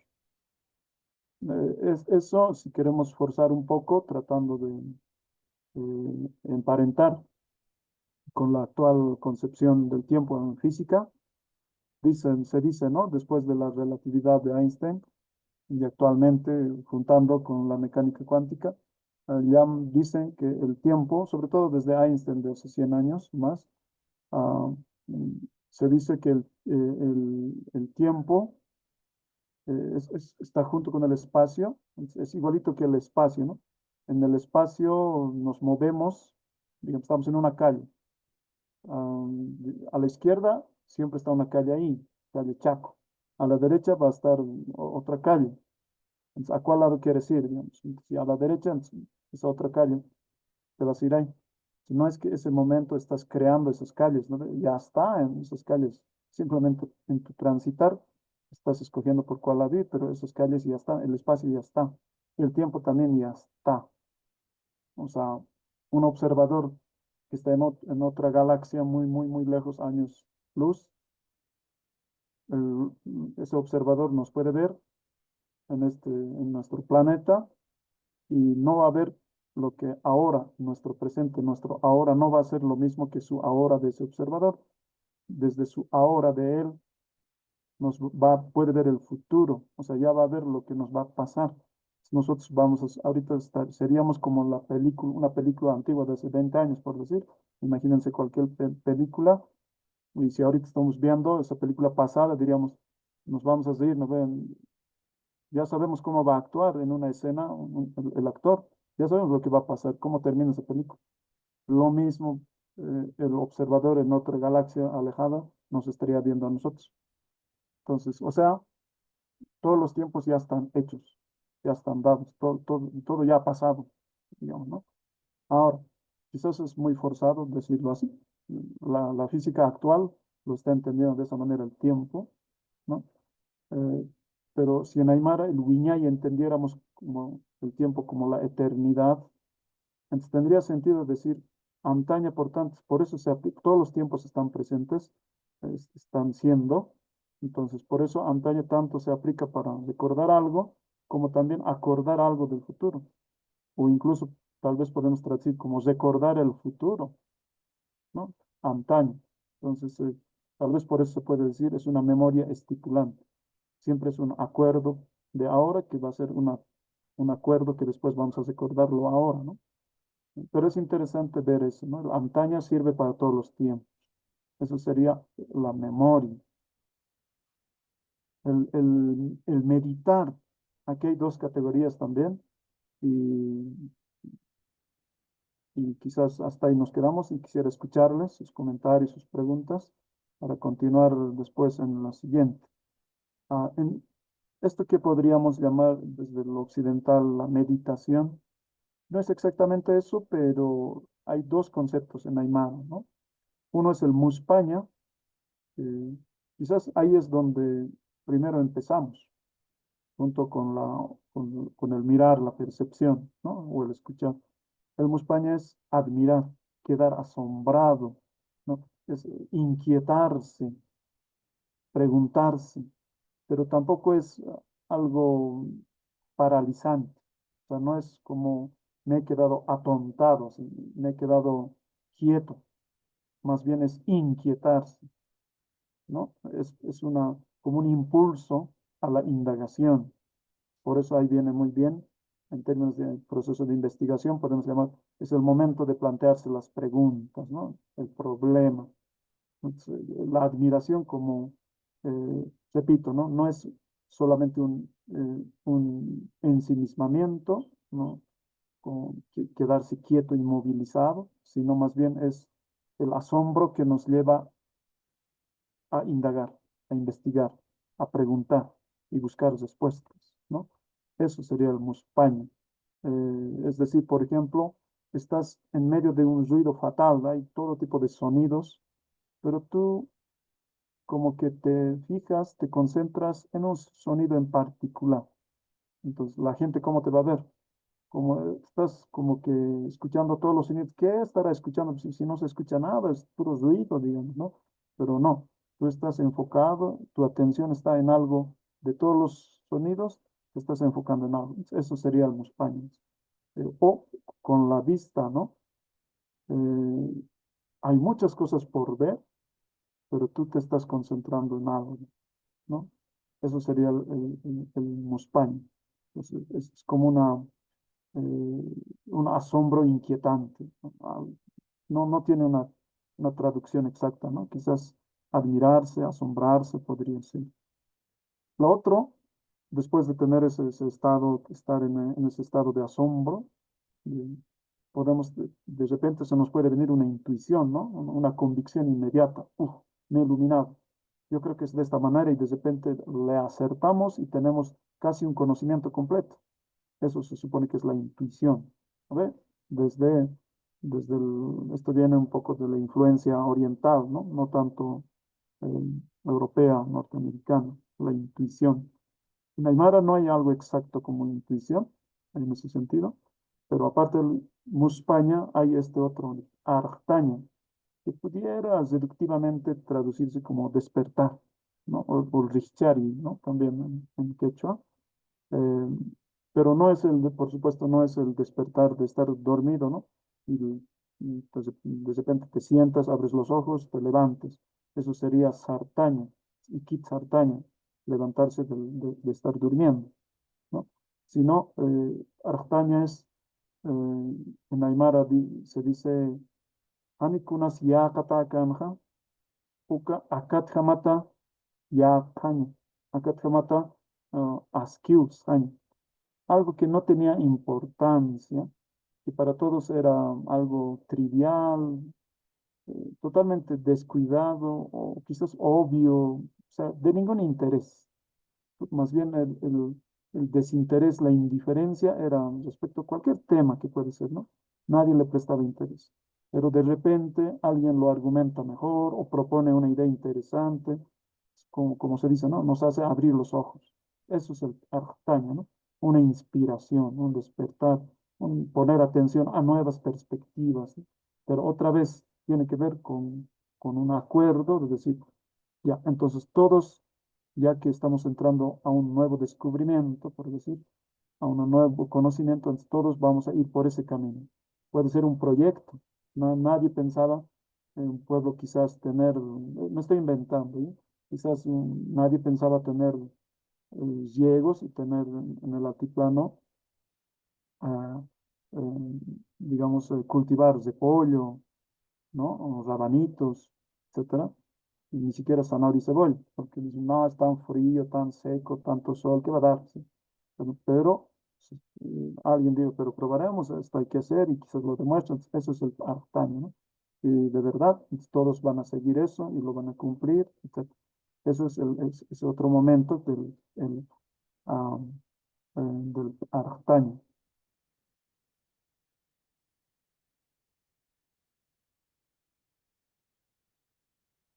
Ahora, sobre las aptitudes, ¿no? Es decir, qué cosas somos capaces de hacer, tanto los cuerpos humanos como los cuerpos de la naturaleza, o las cosas, o los animales, las plantas. A ese nivel nos podemos preguntar también. Y focalizando más en lo humano, entonces, ¿qué cosas están implícitos en nuestras habilidades, capacidades?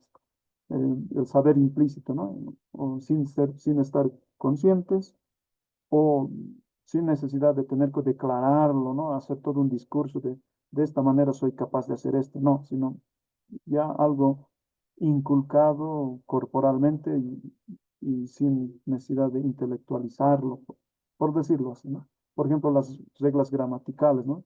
Un hablante de Aymara no necesita estudiar una gramática de un lingüista súper amplio, ¿no? Simplemente sabemos hablar y punto, ¿no? Más bien de esa habla es que eh, sacan las estructuras del lenguaje, ¿no? Del habla sale todo. En ese sentido, son hábitos corporales, etcétera, que son aprendidos. Entonces, desde el observador que empieza a imitar, etcétera, son las cosas disposicionales del cuerpo. Entonces, eso es un nivel, ¿no? No tan consciente ni declarado, sino simplemente como aprendizaje corporal, ¿no? Pero cuando ya es explicitado, entonces se sabe explicar todo cómo es que sabemos hacer algo. Eso se llama el saber cómo, ¿no? En la filosofía tradicional. Y eso lo entenderíamos en alemán como yatina, ¿no? El saber hacer, el saber hacer. Eh, es decir, tener la habilidad de llevar adelante una actividad, una destreza. Eso es el yatina. Pero, ojo, no es el mero hacer, que sería el conocimiento procedimental operativo. Eso es el luraña, ¿no? El hacer, que puede ser hacer un adobe, hacer un chip, o sea, todo tipo de haceres, ¿no? Pero el yatiña no se queda simplemente en lo mero práctico o operativo, sino siempre está unido también a lo intelectivo. Entonces, la antigua discusión entre teoría y práctica en el yatiña estuvieran unidos, ¿no? Son capacidades prácticas, sí, ¿no? Habilidades, etcétera, eh, conocimientos procedimentales, claro que sí, pero en esa actitud de demostrar ante los demás, por eso hay una acreditación de la comunidad que lo está observando, esa calidad tiene el yatiña, o sea, el yatiri, el que sabe, no es tal si es que no es reconocido por los demás que efectivamente sabe, ¿no? Entonces hay como una acreditación pública también, ¿no? De resolver problemas, etcétera, de curar, por ejemplo, o de saber leer la coca, en sentido ritual, etcétera, ¿no? Entonces, ¿cómo se adquiere? Participando. Eso es el yatina, el saber cómo, con esto, como les digo, después vamos a ir todavía detallando mucho más todavía, cómo, de dónde nace la vivencia, el hacer, y luego recién se convierte el yatina. Así de cada categoría vamos a ir un poquito más desmenuzando, ¿sí? Para que tal vez nos pueda servir también ya como unas directrices iniciales para una metodología del conocimiento en Aymara, ¿no? Ah, pero también en el trato directo, eh, eh, estamos viendo las formas de sapiencia, ¿cierto? Entonces vamos a seguir.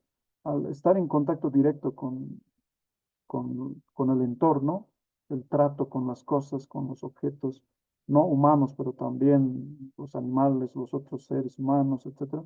Ese trato asiduo nos lleva a un conocimiento de familiaridad.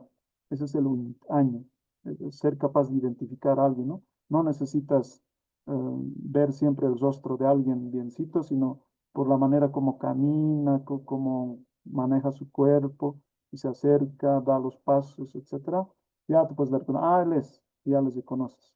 O por lo que una ovejita que te has marcado, entonces es tuyo, sabes cómo es, etcétera. Entonces, o un utensilio, ¿no? Un objeto de la cocina o una herramienta, etcétera.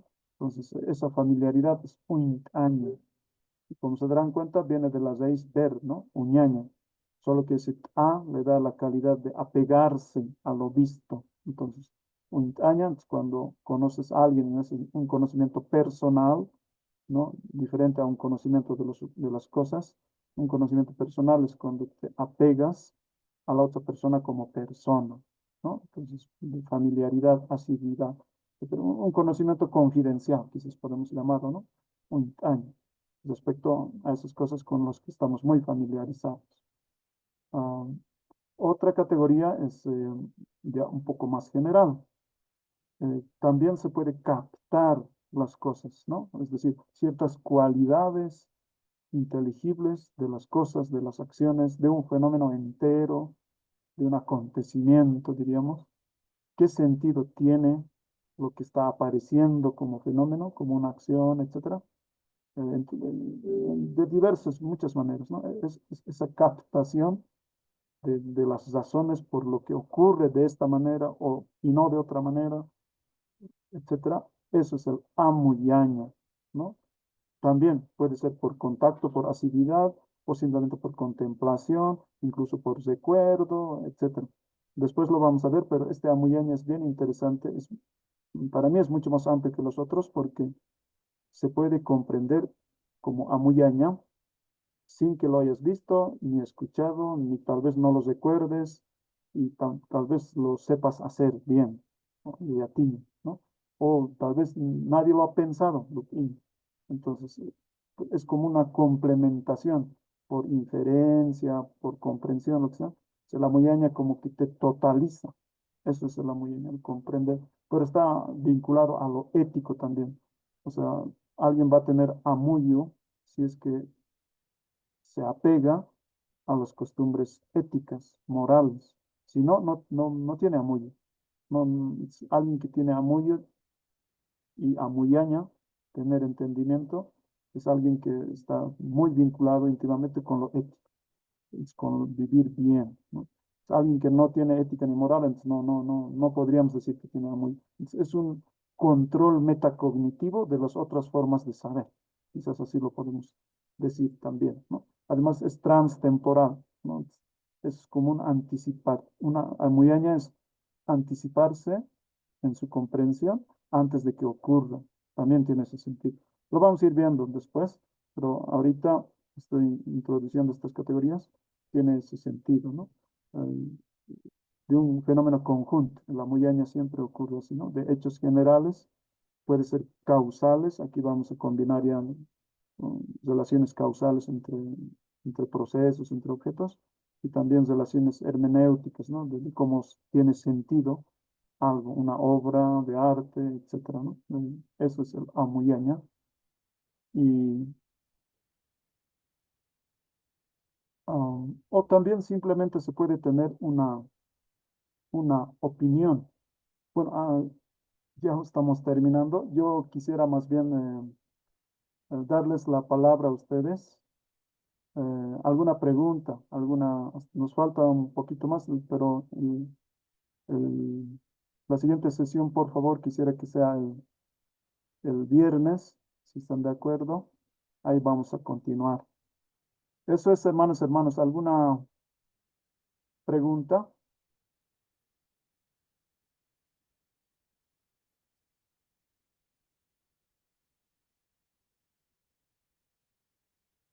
Hola, hola.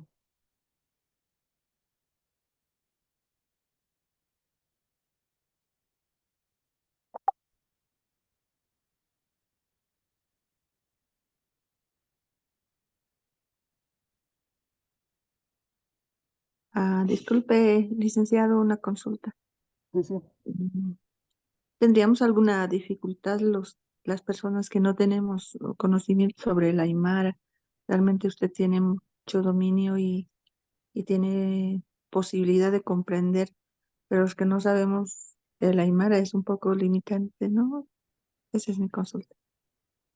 Ya. Eh, no va a haber mucho problema porque eh, vamos a introducir simplemente así palabras, ¿no? Palabras sueltas. Claro, de rato en rato puedo yo insertar esas palabras en frases enteras. Pues ahí sí, quizás, pero no es necesario que se entiendan esas frases enteras. Sí la categoría. Por ejemplo, lo que les digo, el ver es el uñaño, ¿no ven? El verbo básico de ver, si quieres traducir ver, ese castellano, al aymara, entonces tienes que decir uñaño.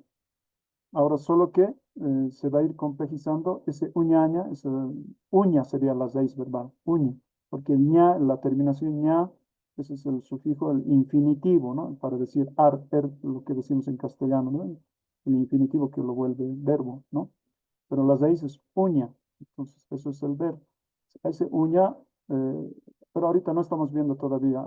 En la última sesión lo vamos a ver. Se puede juntar con muchos sufijos, ¿no? Entonces, hay como 50 sufijos que les decía, pero eso lo vamos a ir viendo después.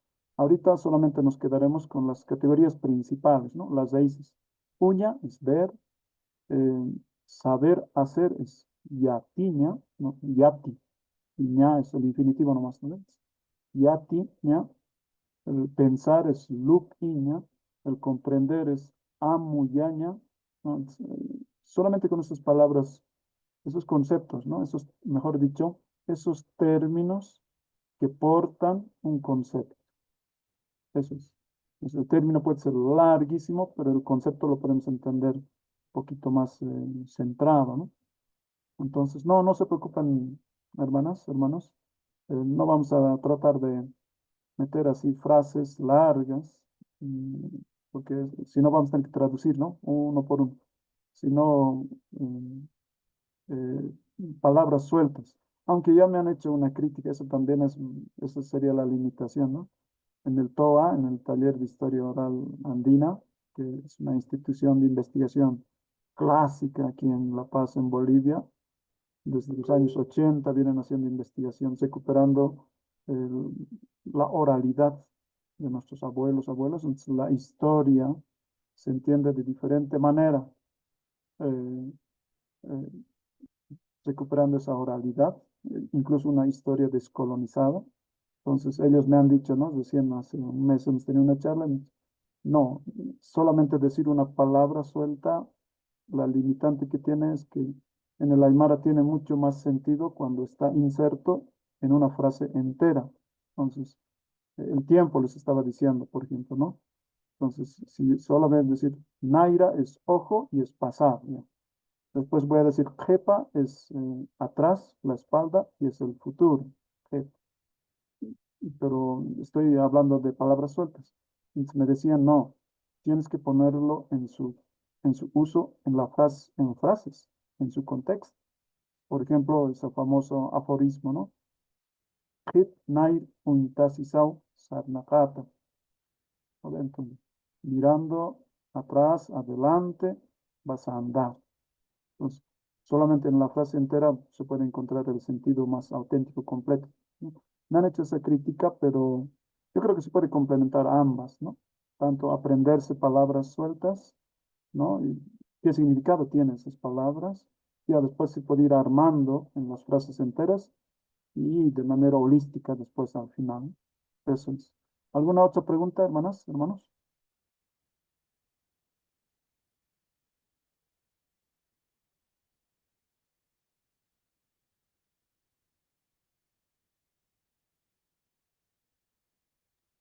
Una Ya. consultita más, el quechua tiene la profundidad del aymara, porque yo veo bastante significado en, en las frases que usted enuncia. No sé si, yo no sé, no tengo dominio, ¿no? O sea, ni del quechua. Ya. No, como les decía hace rato, más bien hay una similaridad. Entonces, no creo que podamos decir cuál de los idiomas es más profundo, ¿no? Yo creo que eso depende de cada contexto, ¿no? Por ejemplo, en el caso del ver, ¿no? En Aymara hemos distinguido una raíz, aunque de esa raíz pueda surgir 30 diferentes maneras de ver. De uña vamos a partir y con sufijos vamos a ir armando 30 diferentes, 33 maneras diferentes de ver. Y el otro sería janiaña, el vigilar, el espiar, ¿no? Esos dos hay. Pero en quechua es un poquito diferente. Es el Hawái y otro es Ricui, ¿no? Si no me equivoco. eh, ya son dos conceptos diferentes de la mirada. Incluso hay una tercera más, ahorita no me acuerdo, que son raíces diferentes siempre, y, y con sus sufijos igualitos se pueden ir armando, ¿no?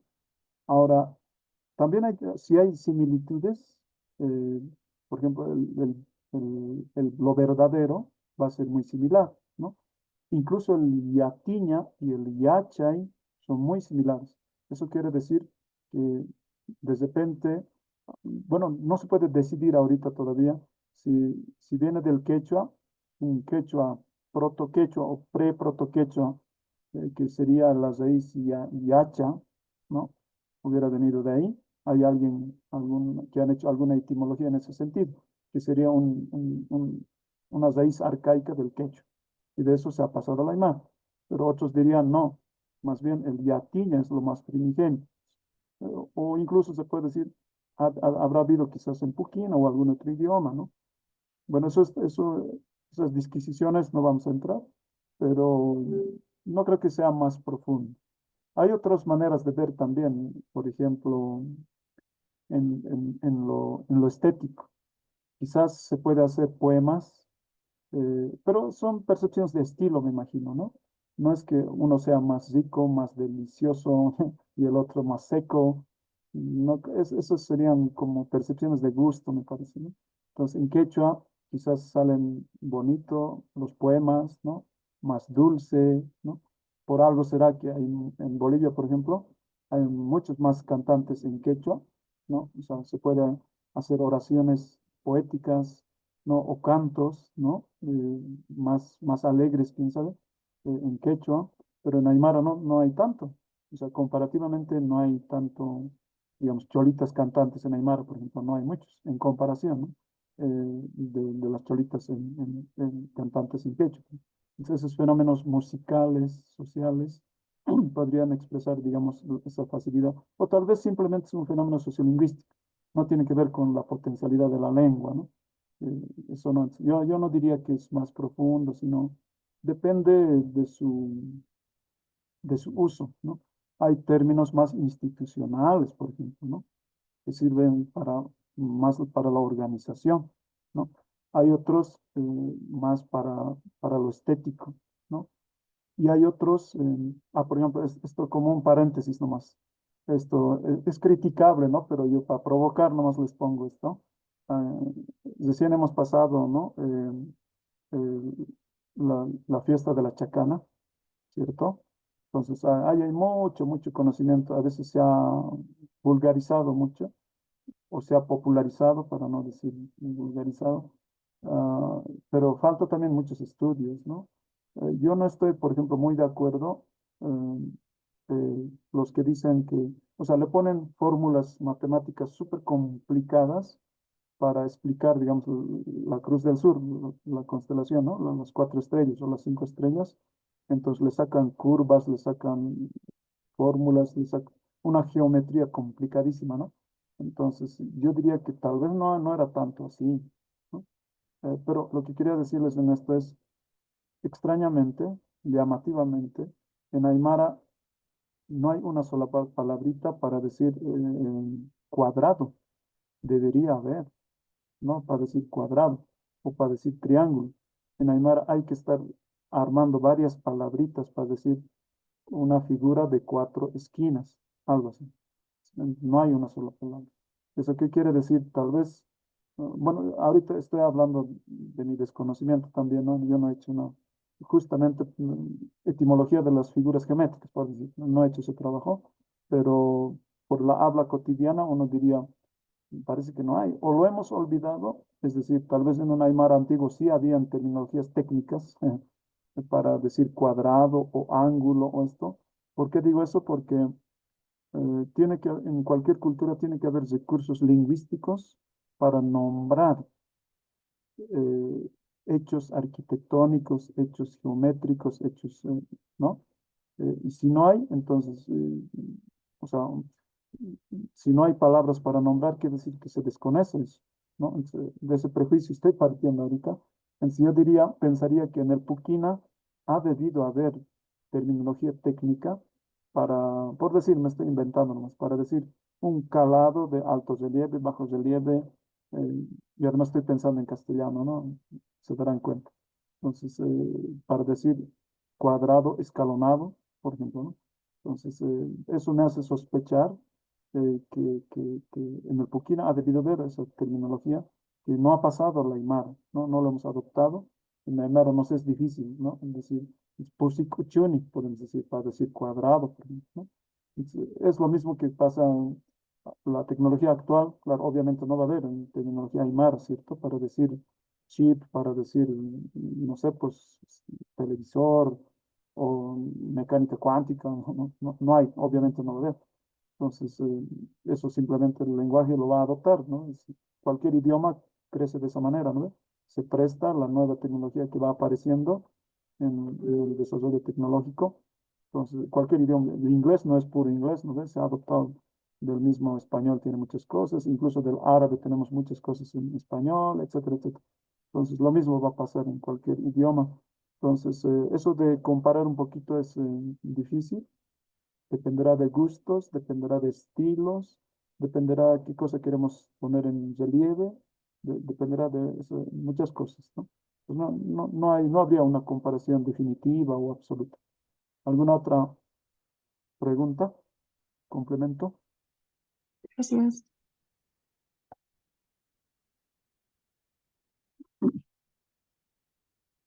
Bien, entonces, no habiendo otras consultas, vamos a continuar. Por favor, les pregunto, ¿está bien si nos vemos el viernes?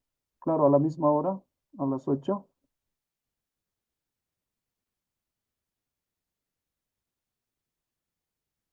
Hola, hola, ¿qué dicen, hermanos? Yo por mi parte de acuerdo, profesor. Gracias, David. Está bueno, Licen, está bueno. Walikishiwa. Gracias, muchas gracias por la Sí, comprensión. está bien, profesor. Está bien. Está bien. Waliki, waliki, waliki, gracias por su comprensión. Entonces nos veríamos el viernes, porfa, a la misma hora y nos conectamos. Al hermano Román también. Bueno, muchas gracias. Ha sido un gusto esta primera sesión. Ya nos iremos conociendo. Un saludo cordial. Tapechu Imampiwa, Arunt Anexu. Ya, Sumaki Hamat Añane, Sumaki Samat Añanis. Bueno, muchas gracias. Nos vemos el viernes. Gracias, Muchas gracias, profesor. Gracias. Muchas gracias, profesor. Buenas noches. Buenas noches. Un jalaya para todos.